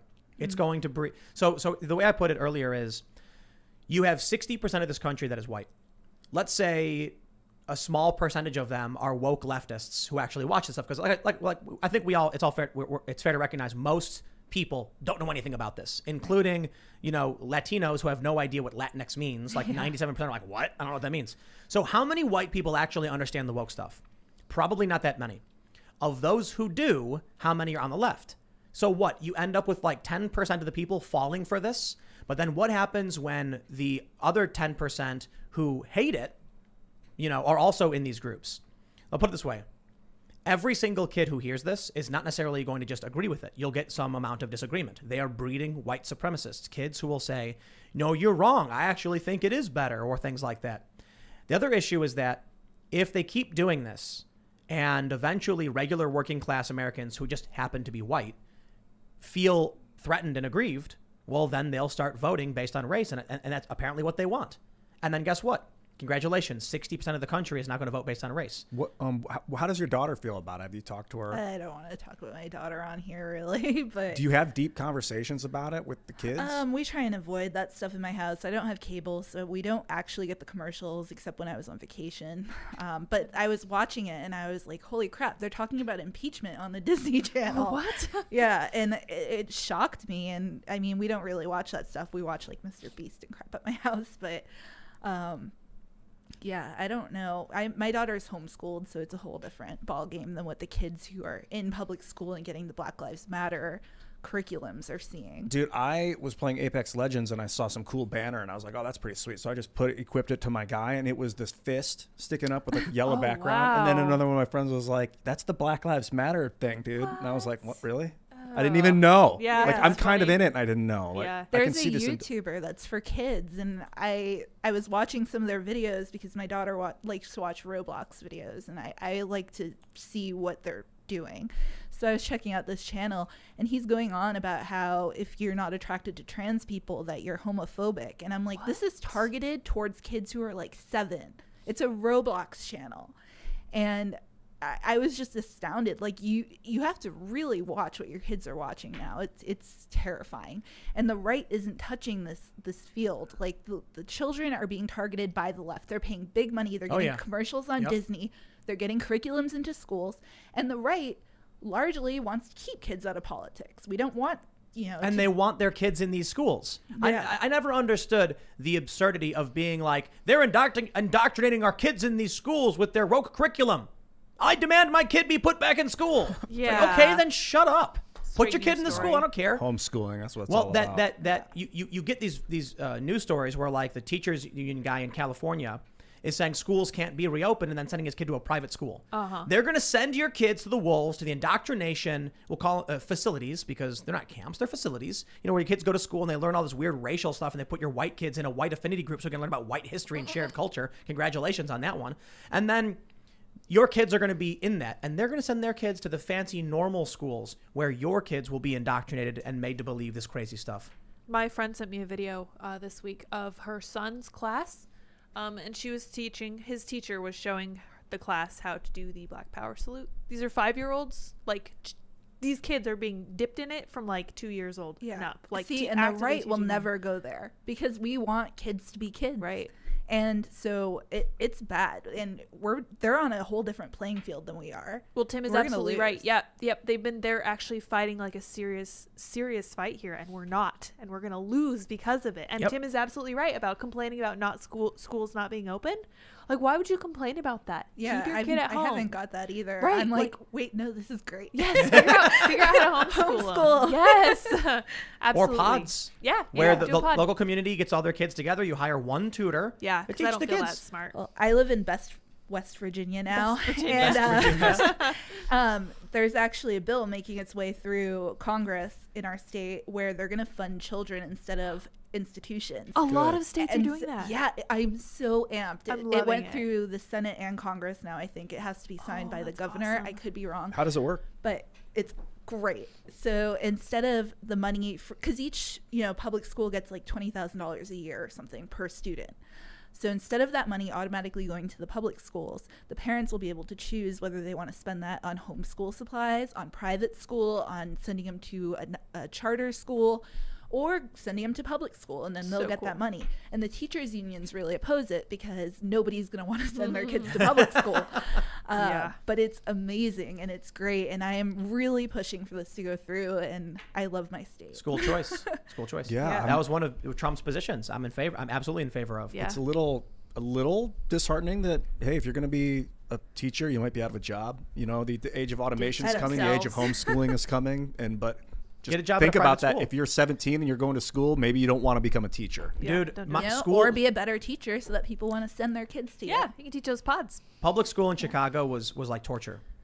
There was maybe like one. There were like a couple of good teachers. There was one really good teacher I had for the most part, who I good respect. teachers I'm actually friends everything. with on Facebook. The other teachers were criminal. It was child abuse. The things these teachers. There's one lady. I won't say her name. Absolutely despicable, old, haggard, obese woman who would just insult and berate and just crap all over these kids every day. And I watched it. Now, for me, when I was like 9, my family started a business. And so I was very independent on my own, building computers, having a job, and understanding what it meant to actually be responsible. So hearing this morbidly obese, nasty woman rag and insult me was meaningless to me because it doesn't affect me. I've got more important things to do. But I could see how it was affecting these kids who are like 10 years old, seeing them cry, seeing them hate school. And I was just like, I never took school seriously, which is why like a year later when I was going to high school, I just stopped going to school because I was like, what a waste of time. But so many kids were just brutally abused by teachers at the schools I've been to. And that's public schools. And we're supposed to just blindly follow the teachers union because union good? Nah, sorry, I don't care. The only place that most children see violence is in public school. Wasn't it? We mentioned this before. Michael Malice. Yeah. Yeah, Is it- he he brings said that that. up a lot. Yeah, it's like one of the only places they'll see violence. And he said they're basically prisons. Yeah. Well, Chicago actually implemented solitary confinement for their kids. Wow. They took like an 11-year-old kid and threw him into a solitary confinement room full of padded walls. Poor guy. And then just left him there for like a day. And then he like crapped his pants and then was crying and sitting in his waist because he couldn't. He was get out. 11. If that was my child, yeah. I'd be in prison right now. Yeah, Oh, I probably yeah. would be too. Yeah. Like, That's Chicago. But listen, that's Chicago for poor people. The rich people will advocate for all of this stuff. I mean, I swear, we're headed towards. It's like every awful dystopian novel all jammed into one. Like you guys remember, you see Luke's shirt where he's got it's a Venn diagram of all the dystopian Yeah. novels, and it's like you are here in the middle. It's true, man. You've got an emerging neo-feudalist system where the ultra rich advocate for laws that make life for the poor substantially worse. Many poor people are too ignorant to realize they're voting for their own destruction. The left agrees on this one, and seemingly the right agrees with the left. Both sides agree that poor people are voting against their own interests. The rich people know my kid's never going to go in that garbage school with those garbage teachers, so why should I care? Do it. And then I'm going to send my kid to the moon or whatever, to Elysium, where they're going to get the pristine, beautiful education and not have to worry about being put in solitary confinement. Speaking of solitary confinement and children, did you guys see the story last night? I was going to bed and I actually jumped out of bed in a rage after I read this. Yes, I think I know what you're But talking about. up in Canada, they were suggesting that if your child got exposed to COVID in school, that you put them in confinement by themselves 14 for days. 14 days. Did you see the Yeah. tweets? Yeah, they ended Parents up did it. the parents. 2 parents came out and said that they were doing it, that they were in the process of doing it. They got brainwashed into abusing their own children and overriding their maternal instincts. And they ended up both deleting their Twitter accounts, I believe, because people were like, you are abusing your child. Like, the United Nations considers solitary confinement for 15 days to be torture. And these moms are doing it to their children because they are so scared of a disease or a virus that is 99%. For kids, it's like 99.9999. Yeah. Did you see the I tweets? was so angry. One of the tweets was there are two tweets that went viral. One was the hardest thing for me was hearing my young son crying, locked in the basement or locked in the other room. Are you one of the tweets serious? was I feel bad for my son. He keeps texting me, "Mommy, I'm lonely." Like, wow. I was in bed so tired. I hadn't slept the night before. I was editing for Gateway all weekend, so I was like nonstop staring at the screen, and I was finally in bed and I was like, yeah, I'm gonna crash. Somebody sent it to me and I was like, Yeah. I like lost. I read so much crazy stuff that I rarely get like actually angry anymore, but I read that and I just lost it. I couldn't control myself. I mean, I would eat an entire petri dish filled with literal COVID virus germs before I would put my daughter into solitary confinement. That's crazy. And I was just like, how did they get these moms to do this? It's not just that. The woman, one of the tweets, she was like, "I have severe asthma, so we have to do this." And I think about, you know, how they're saying we must sacrifice the young for the old. Oh, the old are vulnerable, so let's destroy the economy and shut schools down. And I thought about when did it go from the adults will sacrifice themselves for the children to the children should sacrifice themselves for the adults. Well, I'm the adult and I have asthma, so my child must be put in solitary confinement. Like, my mom has asthma. She's hospitalized for it all the time. She's in rough shape from it. But she has foster children, and one of them got exposed to COVID at school. And my mom, who was like in the highest risk category for this, quarantined with him. Like, and she didn't get it. So I'm just like, That's the right thing that's to do. not Wow, man. that's not even her child Yeah. technically. And she put herself out there to course. take care of him because it's her responsibility. It's her foster child. And these people, like, their actual own children. I'm sorry. I lost my mind over this. I gotta say, we didn't get to the Cuomo being Me Too'd now by 3 women. But I'll go on about that all week. But we'll do Right? that. We'll do that in the bonus segment because it is it's an anniversary, and I want to talk about something of which Cassandra is like a foremost expert on, Waco, right? Mm-hmm. Yes. But first, check this out. This is mind blowing, and I wonder if you know this too, Cassandra. Yesterday, the ATF tweeted, "We remember the fallen agents, Conway LeBleu, Special Agent Todd McKeon, Special Agent Robert Williams, Special Agent Steve Willis, who made the ultimate sacrifice trying to execute a search warrant. Learn more. Remember Waco, February 28th, 1993. Now, Cassandra, that tweet triggers you, right? I am taking deep breaths over here. Wait. You reading it got me mad Hold on. all over again. Did you know that in 2020, they tweeted the same thing? Yeah, and I think I flipped out last year. Yeah, Every it's year. annual. But wait. And you know the year before that, they tweeted the same thing? Yep. Yeah, so ever since I made my Twitter account, I think in 2013 or something, every single year on Waco, I've gone into like long thread rant crazy person because I've been obsessed with Waco since I was little. I remember seeing it on the news. I think I was like 8 years old, and it was horrifying. So break down what happened for everybody who's not super familiar. Our government murdered our kids, basically. No, what actually happened was the Branch Davidians were living in a compound in Waco, Texas, obviously. And ATF and FBI had just flubbed massively a raid on Ruby Ridge. And they shot a woman who was holding her 10-month-old baby, their 14-year-old son, while trying to like stake out and arrest this guy. And so everybody was really pissed off about it. Everybody was like enraged, and ATF looked bad. FBI looked bad. People were really angry at them. So they were like, let's get a win. Let's go and save these kids from this bad, evil cult. And so David Koresh, the leader of the Branch Davidians, he would jog into town every day. He was close to the local sheriff. The people there were all, easily accessible, friendly with the community. The sheriff loved him. They called him when they were getting raided. But they wanted to make a big spectacle about arresting David Koresh because he had some illegal gun parts. They sold stuff at gun shows. It was, whatever. Gun control. Yeah. So U.S. government gun control is really scary. So basically what happened is on February 28th, 1993, they went and they were gonna go serve a warrant, but they wanted it to be flashy. They wanted to have a big blowout, and so they invited the local news to come.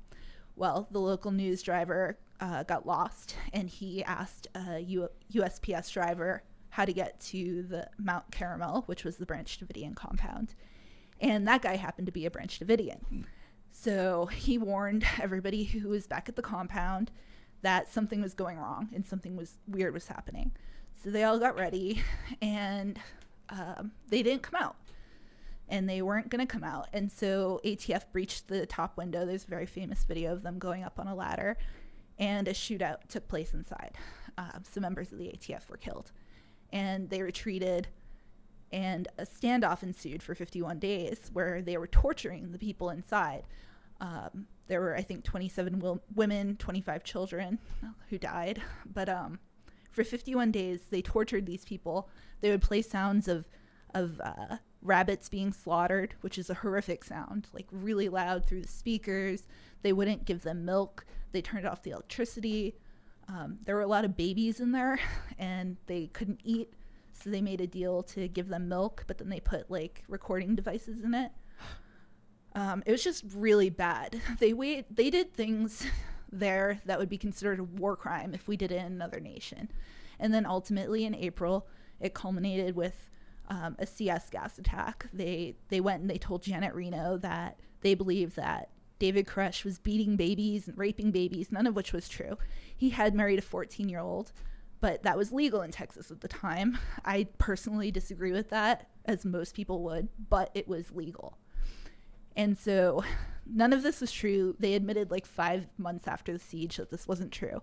But because they told her that babies were being like beaten, she was like, okay, go in with CS gas. And the FBI, the few sympathetic negotiators were like, they're not going to have gas masks for kids. And, the FBI were like, well, they'll have to come out faster then. So on the final day, they started piercing the building with tanks and shooting CS gas in, which by this point the government knew was flammable. We had seen the MOVE bombing and several other raids that ended up turning buildings into bombs because you're putting gas into a building and breaking it apart. And they didn't have the fire department there. So the building caught fire. There's a debate if it was the ATF that started the fire or if it was the Branch Davidians. But either way, they did not have the fire department there to stop it. And so the women and children went and hid in a half-buried bus. And because the tanks were knocking down the building, the door to get out got barricaded. And so they shot tear gas into where the women and children were. And they died. They suffocated. The whole building went up in an inferno. Only a few people made it out. It's one of the greatest American tragedies, in my opinion. That's heinous. Sorry, that was really long. No, that's and great. I'm sure there's a whole bunch. That was the quick version. That was a few minutes. Yeah. And then every year, the ATF on Twitter commemorates the fallen servicemen over what was probably one of the most horrific atrocities. And in they American never history. say anything about the women or children or men who were killed in there. But you know what the Branch Davidians do? Every year, they have a memorial at Mount Caramel, and they also remember the ATF who died. Wow. Along with their own people. The ATF doesn't do that. I mean, I feel for the ATF, the families of these men who lost their lives. Sure. But we clearly know who was in the wrong on this one. Yeah. I'm sad when I hear about war and I hear any people, and I don't want anyone to die. You know what I mean? My issue is that they only remember the ATF people. There were 27 children in there, 2 unborn babies. Yep. And they killed them. Whether Koresh started the fire or not, which I personally don't believe, but that's their theory. Even if that's true, they were shooting CS gas into a building, did not have the fire department on standby, knowing that it starts fires. And they could have arrested him anytime he jogged into town, and they didn't because they wanted to show for the cameras. Right. This was all on them. And they don't even memorialize the babies that they killed. It infuriates Well, they'd have to admit me. fault to them. They'd have to admit that they killed these children. Yeah. The other thing, too, is even outside of fire, you don't fire CS gas into a closed building because it displaces oxygen. Right. Yeah. Well, I was in Turkey, and there was a parking garage. This was during Gezi Park, and they were very liberally using tear gas, as it were. Just like there was so much tear gas on the ground, you were walking and kicking cans out of the way. And I remember seeing a bunch of the activists running into a tunnel, and then when the police fired tear gas into it, the next thing we saw was a bunch of people dragging bodies out. As soon as that gas filled the whole space up, there was no air anymore. People were just dropping to the ground. So what did the ATF think was going to happen if they started firing tear gas into a closed building? Well, they claimed that it would make the women want to protect their children and run out with their babies. But, they had been terrorizing these people for 51 days. Why would they trust them to leave the building? Yeah. If I and a was them, shootout, I too. would have thought they were going to kill me. They were, and they did. Yeah. Yeah. Yeah. So I was talking to somebody about this on the anniversary, and they were like, well, that sounds like it was handled, less than responsibly. I was like, yeah. And I was like, this is worse than war, because this is the government of your own country taking you out. I was like, I admittedly, that was the first time I had looked into it, was yesterday on the anniversary. And I was horrified. I found pictures. I saw like the fireball, the charred remains. Yeah. And I sent that picture, and I was like, I mean, look at this. You can tell me what you want. The government bulldozed that whole site like a week later too. Wow. They didn't even like go and collect all the evidence. They were like, let's just get rid of this. Like quite literally. That's crazy. Yeah. My dad's from Waco. I get infuriated. Yeah. The dad's of my family's from family there. is from Waco, so there's like nothing really related to that because I think they left well before 1993. Yeah. But apparently there was a lot of stories of people who knew people and like how crazy it was. Well, That's nuts. David Thibodeau, who's one of the people who escaped from the fire, he has a book called Waco: A Survivor Story. I cannot recommend this book enough. It's what the Paramount and Netflix docudrama was based on. Partially, Gary Nosner, the FBI negotiator, he also wrote a book, and they merged the two books to make the series. But he's one of the nicest guys I've ever talked to. I've interviewed him, and I just think he is such a wonderful person. And it breaks my heart that they killed the woman that he loved. It's all very sad. I highly recommend that book or the Paramount series to anyone who wants to learn more about Waco. Didn't Bill Barr do something where he got someone off? Yeah, he defended them, saying that they were doing the right thing. And wow. I was screaming my head off when Bill Barr got put in the admin. I was like, no, that kind of makes sense now. So I have to ask, what happened to Janet Reno? What happened to anybody? Was there ever she's any burning in hell accountability? now 'cause Well, she's I mean, dead. yeah. Besides that, She's getting the same fiery treatment she gave those kids. that's fair. I like that. Sorry. Yeah, that makes sense. No, that makes total sense. Sorry, guys. But she was never held accountable. No, Oh my god. of course not. Cool. Yeah, cool, when cool. does that stuff ever happen? Yeah. Yeah, I think it's funny as I read more and more like gun blogs. I'm like learning about more about guns, living out in the middle of nowhere, and also buying weapons. And it's funny how many comments I see about the ATF and the jokes and the memes and the mockery about how like the laws make no sense. This one's too short, but it's also too long, so it can't exist. And then I watched a video from Demolition Ranch where he talks about the absurdity of this weapon. That's like it's a shotgun, but it's not a shotgun, so it's technically illegal, but it's not. It's just these people when they're it's. Let me put it this way: gun control makes no sense. When they claim that the same gun in like different styles, it becomes illegal if it's got like a pistol grip versus a rifle grip, but it's the exact same weapon firing the exact same thing at the exact same rate. There's a lot of people who point out how gun control seems to target scary weapons as opposed to actually functional weapons. And then you end up with ATF raids going after people for things that should not be illegal or quite literally makes no sense. Yeah, and it's hard to know. Like, it's hard to know if you're accidentally breaking the law because the laws are changing all the time, and they're Seriously. doing. Well, that's one thing Donald Trump did. Luke complains about it all the time. The bump stock Bump ban stocks. Yeah. made people criminals overnight without notice. Like, I'm sure there were a lot of people who had no idea what's going on politically. Right. And they might have a bump stock sitting in their shed, not realizing it. And then they don't know what they bought. Maybe they got a bunch of different guns and stocks. And then they pass this law. This guy doesn't watch the news. And now what? Now he's a felon. Yeah. And if they go to his house, they're going to find it. He's going to go to prison or get fined, or they could throw tear gas in his house and kill his kids, Yeah. I mean, yeah. depending on the degree to which this person has these items I kind of find it strange that it's alcohol, tobacco, and firearms all together. and explosives. Like, why alcohol? Why tobacco? What does tobacco have anything to do with guns? It's weird to me. Like, why wouldn't you just call it the F?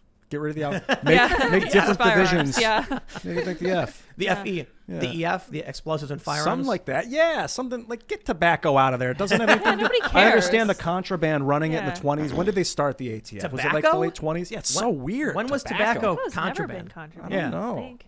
Yeah. Oh, just in the U.S. I don't know. They really do got to that's change the regulated. ATF, to be honest. Yeah. Like- they should get rid of the ATF. Yeah, I'm about that. sorry. Abolish the ATF. Abolish the If the ATF. left started with abolishing the ATF, every conservative would be like, yes. We could totally find common ground on that. Absolutely. Definitely. Let's get rid of the IRS, ATF. I'm in. Let's go. Yeah, let's go. Yeah, Reformation. where is the left on abolishing the IRS?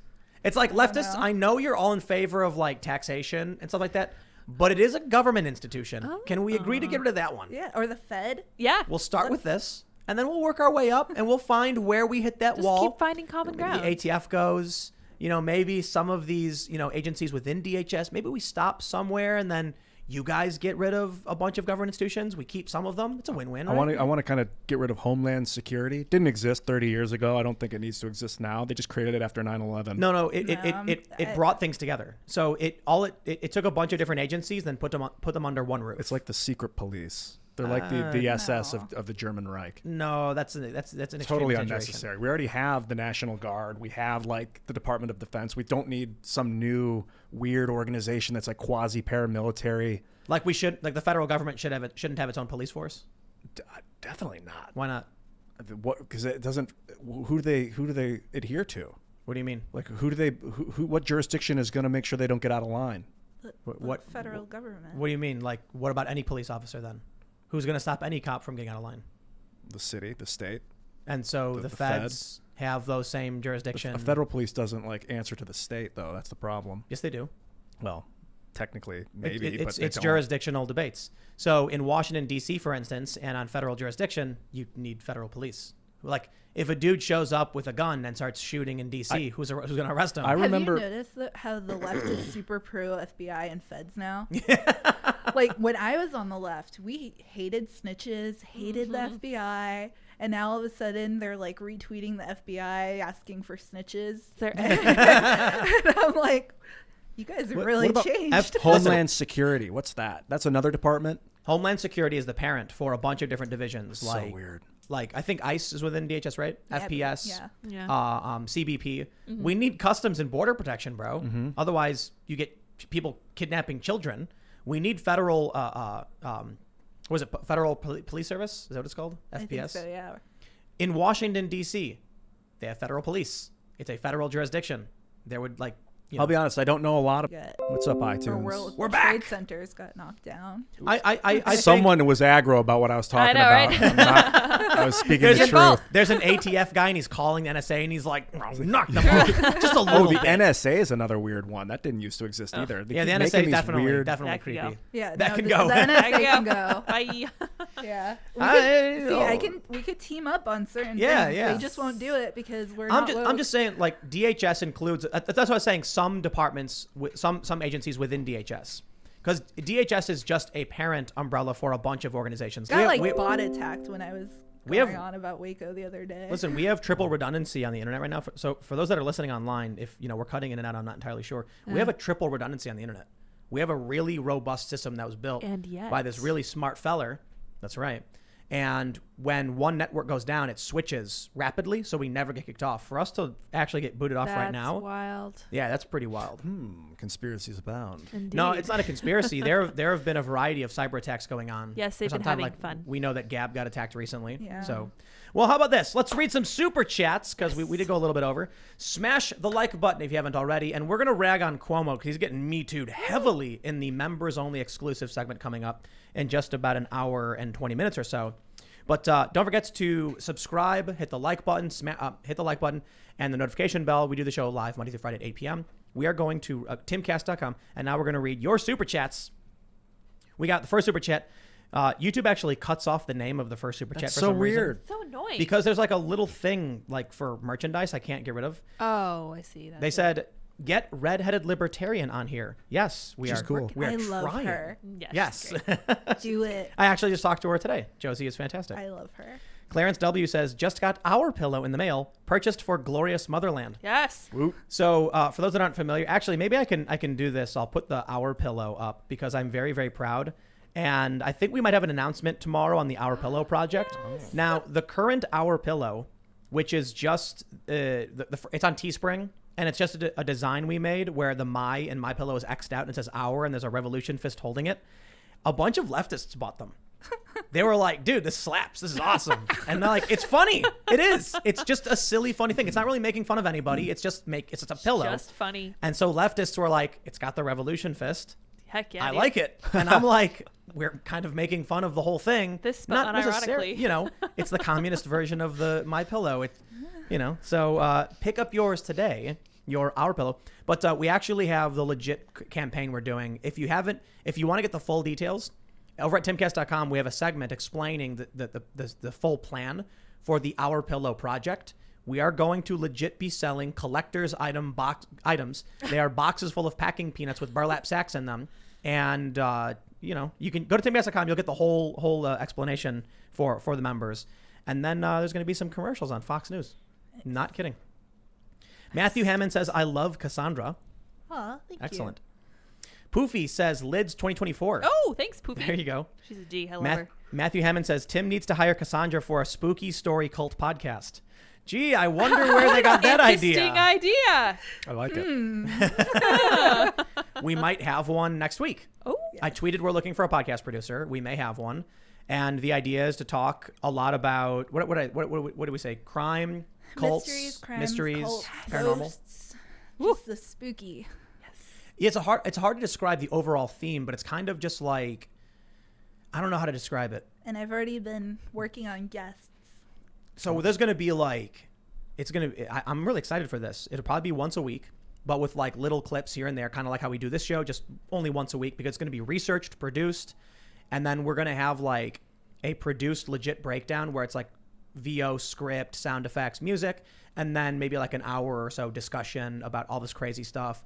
But we're going to have crazy guests. I mean, Cassandra's got some crazy I'm people actually lined up. surprised that more people didn't realize what was going on when you tweeted that, because those are all my favorite topics. yeah. Like what? I was like, yeah, We- we should get Cassandra involved. We tried doing it before, and we weren't able to make it happen.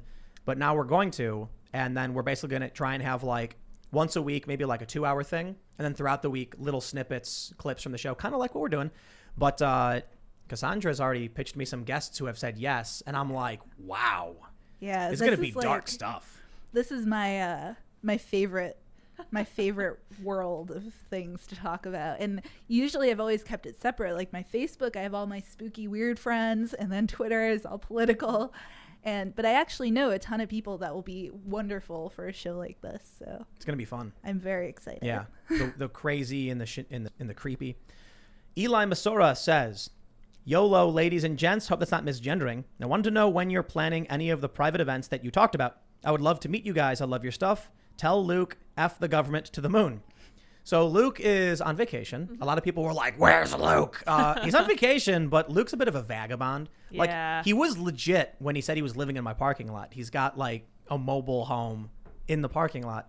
So maybe he'll come back. Maybe he won't. I don't know. But, we're assuming he will be. People are saying, free Luke. We know you're keeping him locked up.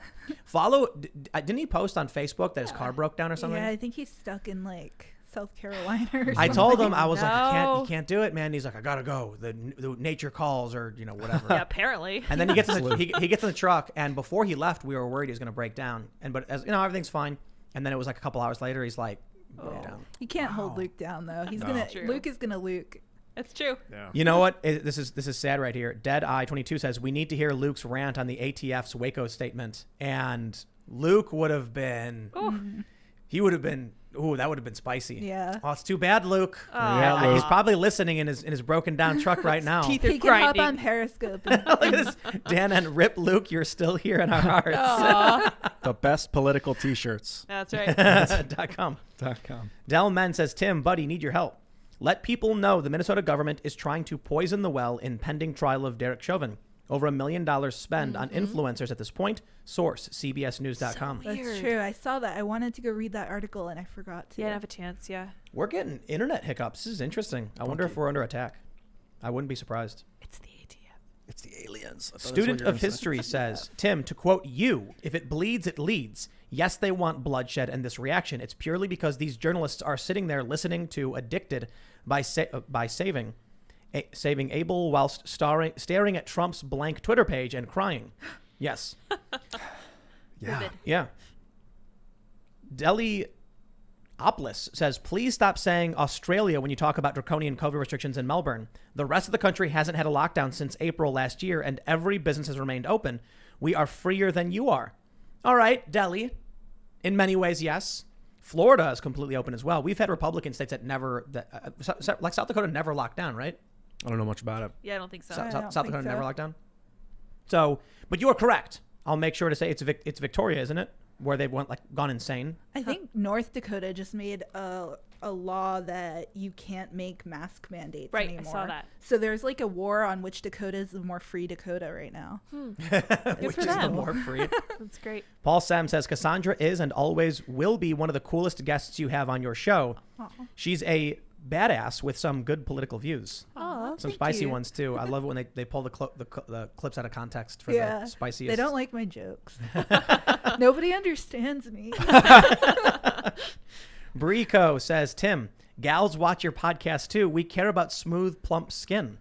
Well, I Right. know. That's right. It's That true. collagen. Get that collagen. BioTrust. Thanks, BioTrust. Good for you. Click the link in the Plump description below. skin. But it's like 90% dudes who watch. Oh, really? Yeah, That's true, like yeah. 90%. Actually, no. I think this one is better. I brought the number of chicks up a little bit. Good I've been job. working very hard on it. Nice work. So on my main shows, it's like 90% dudes. On this one, I think it's like 80 to 85. Like there are women who Crushing like that watching them. testosterone. Probably because there are women on the show. You know what I mean? Yeah. Yeah, and your The female voice. massive, A bunch of muscular- dudes banging on the table, chanting about how they're gorillas. Maybe doesn't appeal to women. No, not I really. am a I gorilla. don't know why not. It just really appeals to men. That's right. All right, the Scott says, Canadian here, FYI, do we have a constitution and a charter of rights? The COVID hotels do violate both of those. Also, the hotels are privately owned and entirely staffed by private security and medical professionals. Freaking weird. You hear about what's going on up there, right? This is in Canada. Yeah. I saw what you were tweeting about that journalist, Kian Bexty. Oh yeah, I love that. So dude. I did a segment on him, and it's like, it's creepy, man. He wanted food, and he's calling, and no one will answer. And he's locked down in a hotel for 3 days, a government quarantine facility, they call it. And when they finally delivered food, it was cold, like freezer waffles. And what was next to it? Was I it think like, it was crepes, but like dry plain Like- crepes. yeah, what are they feeding these people? Yeah, it's That's gross. good. And it's like $2,000. Brutal. Jeez. Yeah, they're just co- this is to enter the country. You got to spend $2,000 and sit Yep. for 3 days. You're locked down. And if you come into contact with someone, they extend the quarantine. Oh my god. He said apparently some guys went up the fire escape and like escaped One the of them was quarantine. wearing a cowboy hat. That's my favorite detail. Huh, Whoa. interesting. Yeah. Crazy. All right. Evil Zombie Hamster says, I received my I Am a Gorilla shirt today. I've worn it less than 2 hours and it's already covered in my husky's fur. Never ending shedding. You know, I have to say, we got a bunch of the samples of the gorilla shirt finally. They're really good. Oh, They're cool. so soft. Yeah. I'm impressed with Teespring. I gotta get one. We have them downstairs. Awesome. And it's like remarkably soft. These are like really high quality shirts. No Excellent. joke. It's Teespring. I mean, love we just give them mine, the yeah. graphics and they print it, so they look awesome. The Nick of Time says, Tim isn't brave enough to read this. Tim is a duty head with booty ideas. Ian is always right. I'm None of those things are true. I'm absolutely brave enough to I read it because love it's it. funny. It's freaking hilarious. Dylan Keller says, Yo, Cass, did you try Cyberpunk 2077? I hate it. You hate do? it? I hate it. I wanted my money back immediately. I played it for 10 minutes and I I stopped. still haven't played it. I I watched a lot was of so gameplay. excited because I love Witcher 3. It's the best game ever. I've played it all the way through probably 10 times. And so I was like really amped for Cyberpunk. I pre-ordered it like a year in advance or something absurd. I've never been so disappointed in a game. Was I it- don't even like to talk about it. I'm bitter. Is it because of the glitches? No, it's because the game was horrible. Yeah. The reason why Witcher was so great is it was beautiful. Like you watch it and it's visually stunning and the story is so cool and there's all these little games and things you can do inside of it. Cyberpunk is like hideously ugly and just I hated it. There's no like Gwent in it. No card game, sub game, or anything. No, not that I played got it. to. I played it for more than 10 minutes. I played it for probably a half an hour, and then I just stopped playing it. Impressive. I didn't even get to the glitches. I was just like, the first thing I did was, okay, how do I switch to third person? Oh, Yeah, you that's can't. what bothered me too. I love Yeah. playing third person. I want to see my character. I I like hated switching. it. So like with Witcher, it's third person. With Skyrim, it's both. Right. And I like, so it's particularly with Skyrim, when you're traversing, I like being third person. So I'm, running somewhere. And then when I go to combat, I like to switch. With Yeah. Cyberpunk, it was just like, no, it's forced first person. And then I was kind of like, eh. It was basically like Grand Theft Auto with like a bunch of like degenerate stuff. Like I love it. I hated it. I'm really angry about it actually. I wanted my money back. I think I got a refund. Oh, I should. Because they manually did it for everybody. Oh. But the game's still, I'm like, I don't know, whatever. I didn't update I'm gonna it. wait like a year. I don't know. I got Witcher 3. It's still in the pipeline. I just haven't played it Witcher yet. 3, you gotta It's play one of the it. best It's games, the best apparently. game ever. Put like 15 hours into I like it and more I barely than Skyrim. because I'm just collecting Wow. herbs and crafting and stuff. Yeah, Kingdom Cool. Come is great too. Those are like my Kingdom three. Come. yeah, I've got that favorite one too games. in the pipeline. Oh. Yeah. So should we do a video game podcast, apparently? That'd be so I, fun. I love video games. All right. Even just a review. All right. That'd be awesome. Davey Bowie Skok says, I'm in Seattle. I don't like the they keep voting for it, they deserve it argument. Sure, I'll get right on amassing tyrannical powers to force my neighbors to vote my way. Tim, you live in America. You elected Biden. Nah. Well, for one thing, I will say I totally recognize that Joe Biden just blew up a bunch of Syrians and went to war, and I complain about it, and I don't like it, and I vote against it. And there's a big difference between Joe Biden blowing up where I live and Joe Biden blowing up other places. I wouldn't like either of it, but I will tell you this. If I was in a place, say, I don't know, the Philadelphia suburbs, and Black Lives Matter kept rioting and there were crazy, shootouts, I would leave. Oh, hey, I did. So, look, I get it, man. I'm not trying to rag on you. I'm just saying I understand there are people who are trapped there. So that argument isn't about the people who can't leave because they can't afford it or otherwise. I'm saying for the people who vote for it, why should I feel bad for them? Like the people who live in these areas that keep voting like 80% Democrat. I understand there's a decent amount of people who don't like it. You know what? I'm just going to be harsh and say you've got to find a way to get out. When I lived in Chicago, I sold everything. I had a couple $100, found a ride share to California, and I had a backpack. And I was homeless. I just went. I'm like, I don't care. And within a couple of days, I had a job, I had a place to live, and I figured it out. Maybe not everybody can do it. Maybe if you have a family, it's a lot harder. But I would say if you are in Portland or Seattle and you don't like what's happening, you need to sell stuff and then find a new job in a different place and get away from this. Life isn't easy. Only come to West Virginia though if you're extremely red. Yeah. Otherwise, you'll hate it. That's fair. We're terrible. No, but they will hate it though. They actually It's will. crazy. Like, We have Confederate flags everywhere. gosh. We play the banjo. There's Bigfoot. Don't do it. there's Yeah. like 10 Bigfoot, Yetis. Yeah. and they know if you're the a Democrat. snarly yow. They'll- It's yeah. like a snarly the it's yow a guai. wolf Bigfoot. And the Whoa. Yao Guai, you know the Yao Guai? Yeah, well, I know from Fallout. Uh-huh. Mothman. Mothman. Yep, they'll Yeah. hang out together. Yeah. And you'll be like you'll be in West Virginia and they'll all come see you and they'll have pipes and then And they'll be banjos. like, liberals come out to play. And the monsters will come at you. Well, We'll exactly- take the red though. We'll take the red refugees. Dude, to be honest though, if you were an urban liberal, you would not want to live there. Because you have to like actually work, you know? We have a couple liberals in my area, but they're like more like Dixiecrats. They're not woke. Yeah, they're like I don't know who would want to live in a rural area who was a Democrat. They come out there and then they complain about everything. yeah. It's like you really need to visit with like an Airbnb for a few days and then consider, do you want to deal, like you need a gun. You definitely need a gun. There's no police, you know, where in most places. You might have a sheriff's office. They can get to your house in about 40 minutes. So you're going to want to buy guns and you're going to need to know how to use them. And your kids are going to need to know how to use them as well. I'm not even kidding. That's true. If like your kids, you know, are in an area and there's a dangerous criminal and you didn't teach your kids proper gun safety, you know, you're going to regret it. So I don't think any of these liberals want their kids learning how to use guns. Yeah. I'd imagine they would not be happy with that. Leftists, on the other hand, probably would be okay with it. Leftists seem to like guns. Yeah. All right. Nilly Boomer says you can't just have no Luke and not even explain it. did. Well, we explained it later on. Everyone in the comments were like, "Where's Luke?" You got to Like, follow rip- him on rip Instagram Luke. so that Luke you can is a follow his wanderer. adventures. Yeah. He's always been like that. I've known Luke for, God, Forever. probably over a decade now. He's always been a wanderer. I used to message him and be like, hey, what country are you in? Yeah, y'all are lucky he was here as long as he was. Yeah. I was Because amazed. every day he was like, "So when are we leaving?" And I'm like, "Dude, we can't just.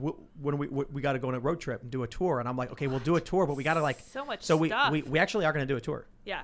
We're going to do a tour, and we're going to do live. This is a really awesome idea we had. Luke and I were talking about how to do a Timcast IRL on the road with live events. And so one person asked about when are we going to do these live events here on the ground at the facility? Soon. It's just cold. So now that it's warming up, we're going to finish out the venue and then do limited sized events. There's still COVID restrictions, but I think we're allowed to have up to 50 people. So it will be a whole lot of fun. And we'll get, we'll book people and we'll do maybe we'll do some kind of live show on a weekend.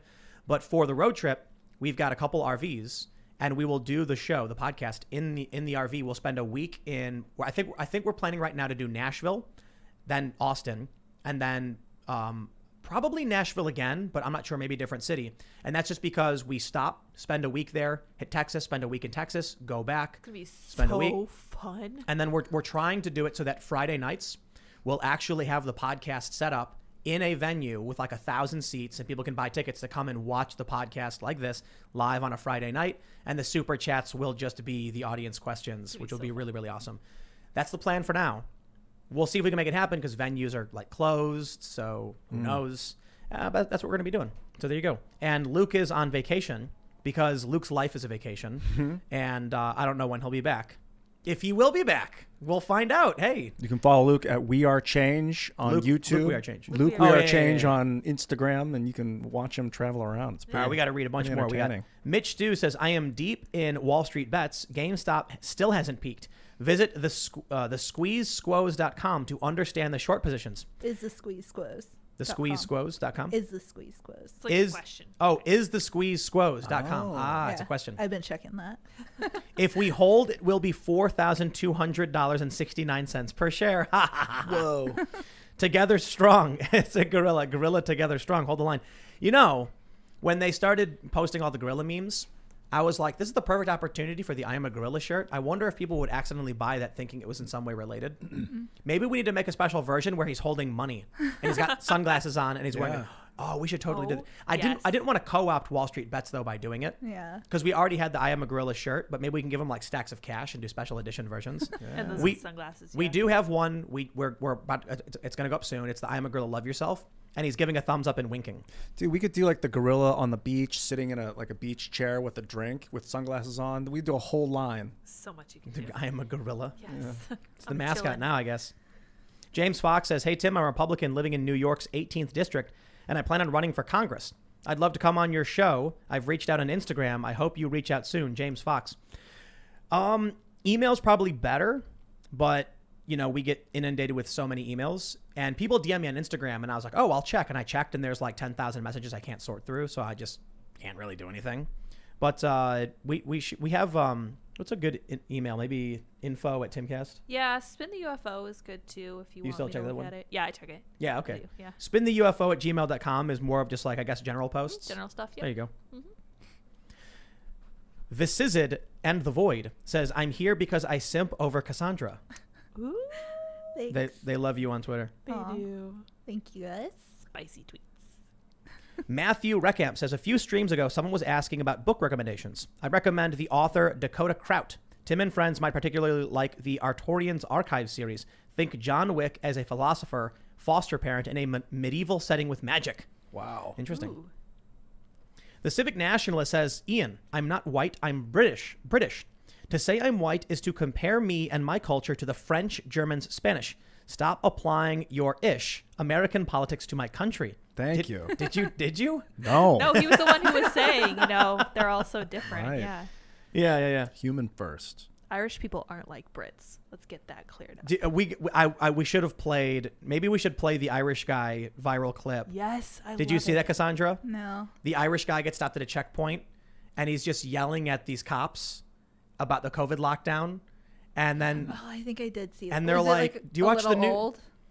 I don't think it's old. Oh. I mean, maybe like a week or so. Oh, okay. Maybe No, longer. I didn't see this but one but the cop is like, "Do you watch the news, sir?" Because he calls it a scamdemic, and he's like, "Do I watch the news?" And then he's like, "RTE," and he goes, "RTE is shite." And then he's like, "What about the BBC?" And he goes, "Oh, the Crown News Service." It was just so good. Old Irish guy. Amazing. Hilarious. Listening to too much Irish rebel. All right, music. all right. Jim Farm says, if you want to unite humanity, then it is Christianity. We are all equipped in God's eye. We are all rebels, sinners. None is righteous, not one. And there is neither Jew nor Gentile, neither slave nor free, nor is there male and female, for you are all one Christ Jesus. I wonder how that jives with the gender ideology stuff. That quote. You're kind of seeing it play out a little bit on Twitter right now. It'd be incredible if we could all live Christian, dismiss with religion, and just be unified. Like Jesus wanted us to be. Yeah, he didn't care about religion. He was like a Jew that had given it up and was like more interested in communication. I don't know. I think if we should have Seamus on, he would be like, Ian. Yes. He would school you. He knows a lot about Catholicism. Great, yeah. Definitely. All right, we got one for Cassandra. Ken W. says, for Cassandra, Asian kids grow up watching anime, which aren't infected with wokeness yet. Also for brokerage, I highly recommend opening a Roth IRA with Charles Schwab and invest in their ETFs. Cool. I have been very interested in Roth IRAs, and also everybody knows I love anime. So Which anime? Oh, I love so many animes. I don't know. Do Are you we want gonna to start know a- my favorite Yeah, one? of or- course. Are we going to Okay. start an anime podcast? My favorite, I'm down. My favorite one is Steins Gate, hands down. Love Steins Gate. I've been watching Neverland. What's it called? The Neverland one. I don't know. Finding Never. No, Finding is Neverland? it Finding No, Neverland? that's like a movie, No. isn't it? Something like that. Michael Jackson That one's movie. really great. It's about these demons who are farming human children because Cool. they have a pact with the human world where they're going to stop fighting with each other, but the humans had to leave some humans behind for them to breed to eat. Wow. And so Yikes. it's great. It's on season 2 right now. I'm a little bit upset at season 2 because Emma, this character, is horrible and it's ruining the whole thing for me. And I can't stand her because she's a softie who doesn't want to kill the demons even though they ate her family. What? I can't deal. No. Anyway, yeah, anime's great. Agreed. Yeah, absolutely. All right. Brapzak says, ATF wants to remember Waco. As a Texan, we know the story. Kids were murdered. I have visited the site. WTF. Makes me sick. But what makes me vomit is that I am not surprised. Yeah, man, for real. John Mayer says, Dr. Seuss was canceled from Virginia School District. Think left, think right, think low, think high.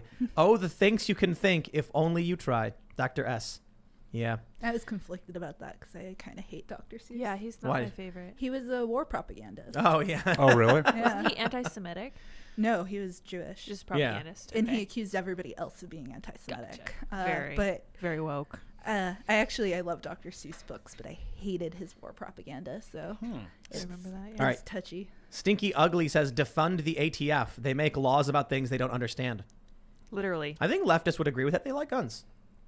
Yeah. It's true. I mean, as long as you're not talking about liberals and Democrats, like the actual left. No, like does the actual guns. leftists, you know. John There's Brown there's a did. lot of things that like we could agree on if they weren't bat crap crazy. Well, the problem with leftists is that they're more likely to ally themselves with the establishment Democrats. Yeah.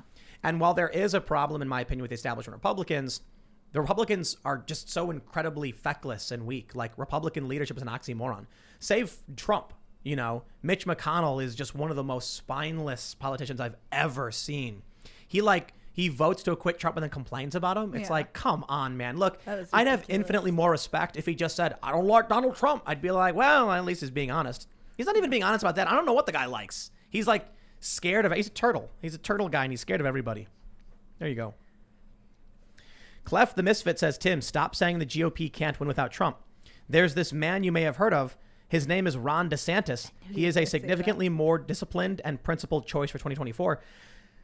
I agree a little bit. I think you disagree, maybe. I really like DeSantis. I don't like a bill that he signed, which I view as anti-free speech.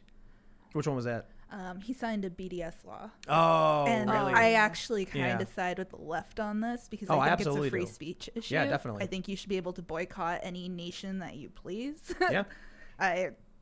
yeah.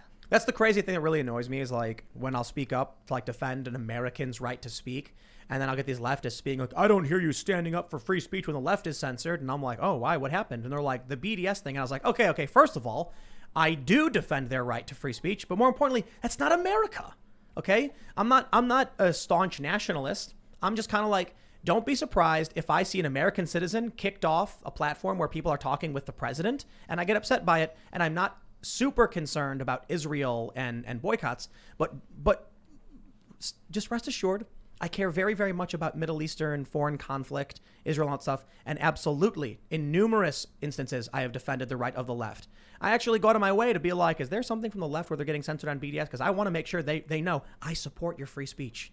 I might disagree with a lot of them on all these things, disagree with the alt-right and stuff on their speech, but they're allowed to speak, and then you got to challenge those ideas. Trucker Wall says the retaliation to Waco was the OKC bombing. I hope we never see something like that again. That's why the government needs to stop suppressing citizens and stop the woke craziness. Is that true? Yeah. Timothy McVeigh was mad about Waco. Wow, and Ruby really? Ridge. Yeah. Crazy. Wow. What was the building that got bombed? It was a federal building, right? Wasn't it the ATF building? Wow, was it really? The problem is that there was a daycare on the first floor. He really should have looked into that. Wow.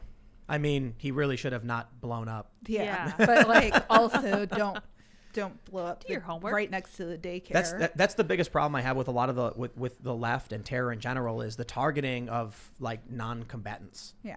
Like I think internally in the U.S. violence is wrong, and I think the issue is, look at this. Like we're sitting here on a decently high-profile show, talking, poorly about a government agency, about the crimes they committed, and there are a large swath of Americans who know this. It is bad for them. I just want to say, obviously, he shouldn't have bombed. That's not what I meant. I didn't mean that was the only, like, that it was good other than the daycare. I'm just saying, like, the daycare thing, that's really makes it extra bad. That was really upsetting. I remember the footage of the little shoes and stuff. Wow. Now, this is a really good super chat. Bad Adam 12 says the Bureau of Alcohol, Tobacco, and Firearms should be a convenience store, not a government agency. Yeah, that's what I'm talking about. Yeah. I want that on a t-shirt. Yeah, I'll get a carton of Marlboro Box 100s that, let's see, what do you got? Delirium. Ooh, I'll take a couple of those, and I'll take that 5.56 pistol. America. Let's see, do we have another one? Zach Helk? Is that an I? Every time Cassandra is on, I learn something new. In this case, about Waco. Also, she tells the kinds of jokes I do that no one gets, so I respect her for that as well. Well, there you go. Someone understands Somebody you. gets me. Yes. I Elite says, Tim was offended by Gorilla Shirt maxing out at 2XL. I am so offended that I lost 42 pounds in the last 24 days. I will be small enough by the end of March maintaining this. Expect a disgruntled image of me later. Offended. I'm impressed. I don't think I was offended by it. How Did I? did you do that? Awesome. Very cool. I think I mentioned when Eth was on that a lot of the shirts that we've sold are yeah. 2XL. I wouldn't say the majority. It's not a plurality. There's just a lot of them I noticed. So I think, we were talking about it. Ethan, who famously lost a ton of weight, said just don't expect it all to happen at once and just moderation and, vigilance, I guess, diligence. My thing is, go for a walk, man. I think a lot of people aren't getting enough vitamin D, especially if you're staying inside too much, playing video games, watching movies, especially with the lockdown.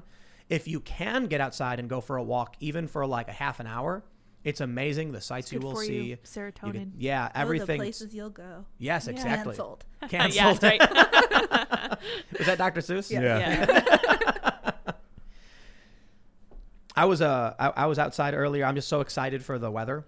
I can't me wait. too. I can't wait until we can have events and shows and bands and everything and just Windows barbecue, open. man. Yeah. I can't wait to grill. We got a bunch of steaks. We're going to grill. It's going to be fantastic. When we have these events, they're not going to be super big. It's going to be like 50 people. But we're going to have drinks, sodas. It's going to be like a big barbecue gathering. I believe we just got a drum kit, right? We have a drum kit coming. Ooh, that's exciting. We are going to have bands, and they're private events. But the tickets will be publicly available. But it's interesting because it's still technically private because it's exclusive to members only.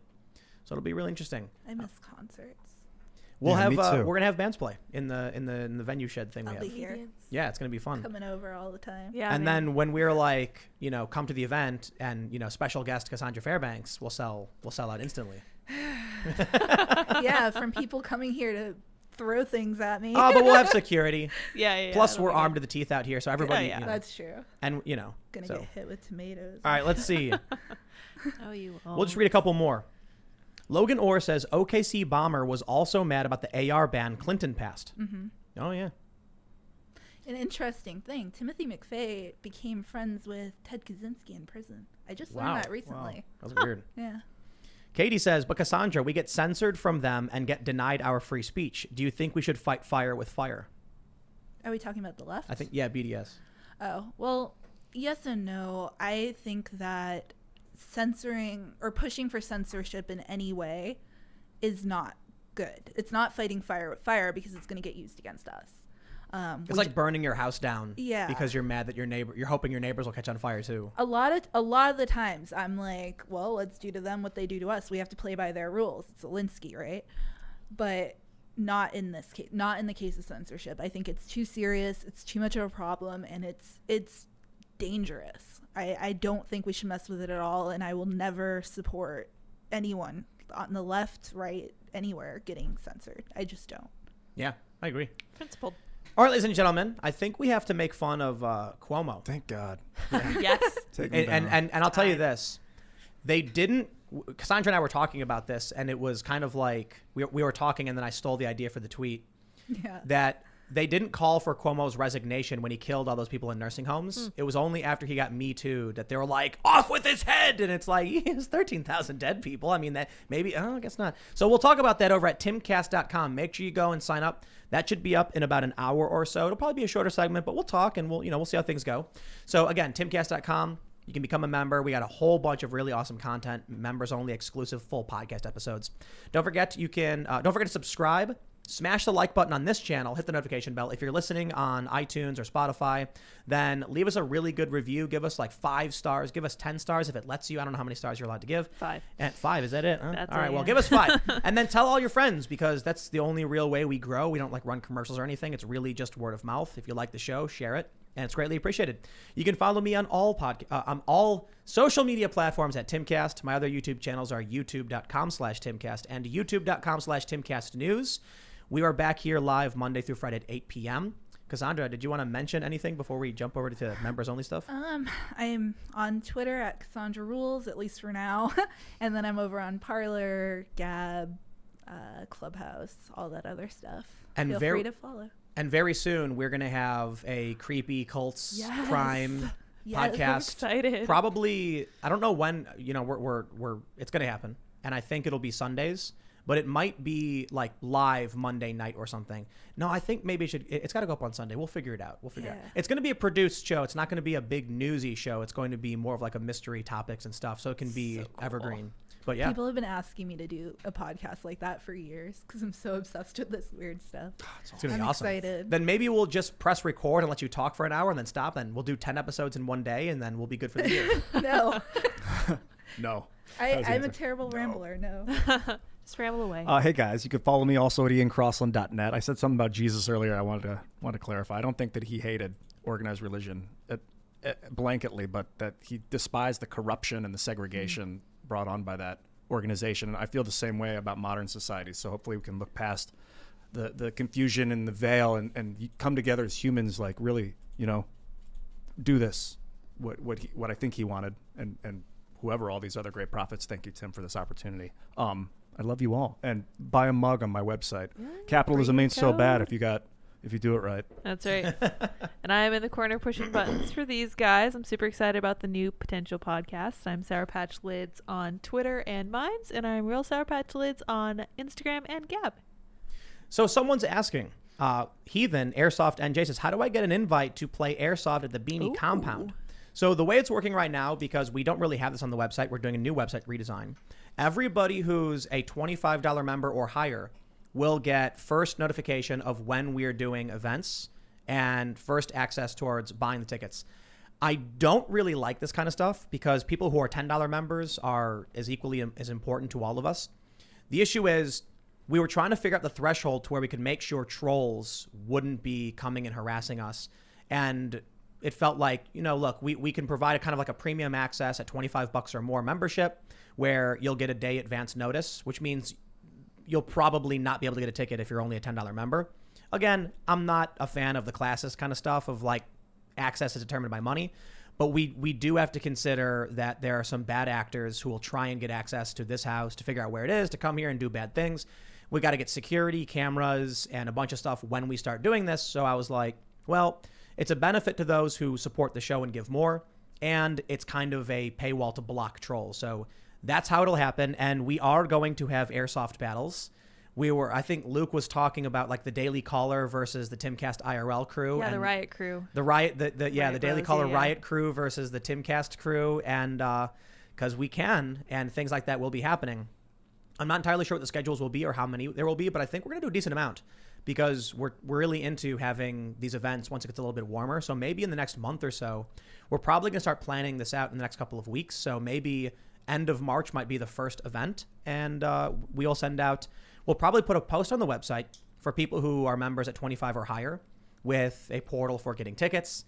And there's probably only going to be like 50. So it'll be pretty tough. But, I apologize, man. I'm not a big fan of lotteries, but if there's high demand, there's only so much we can do. I'll leave it there. We're going to go over to the timcast.com exclusive segment to Rag on Cuomo, and we will see you all there.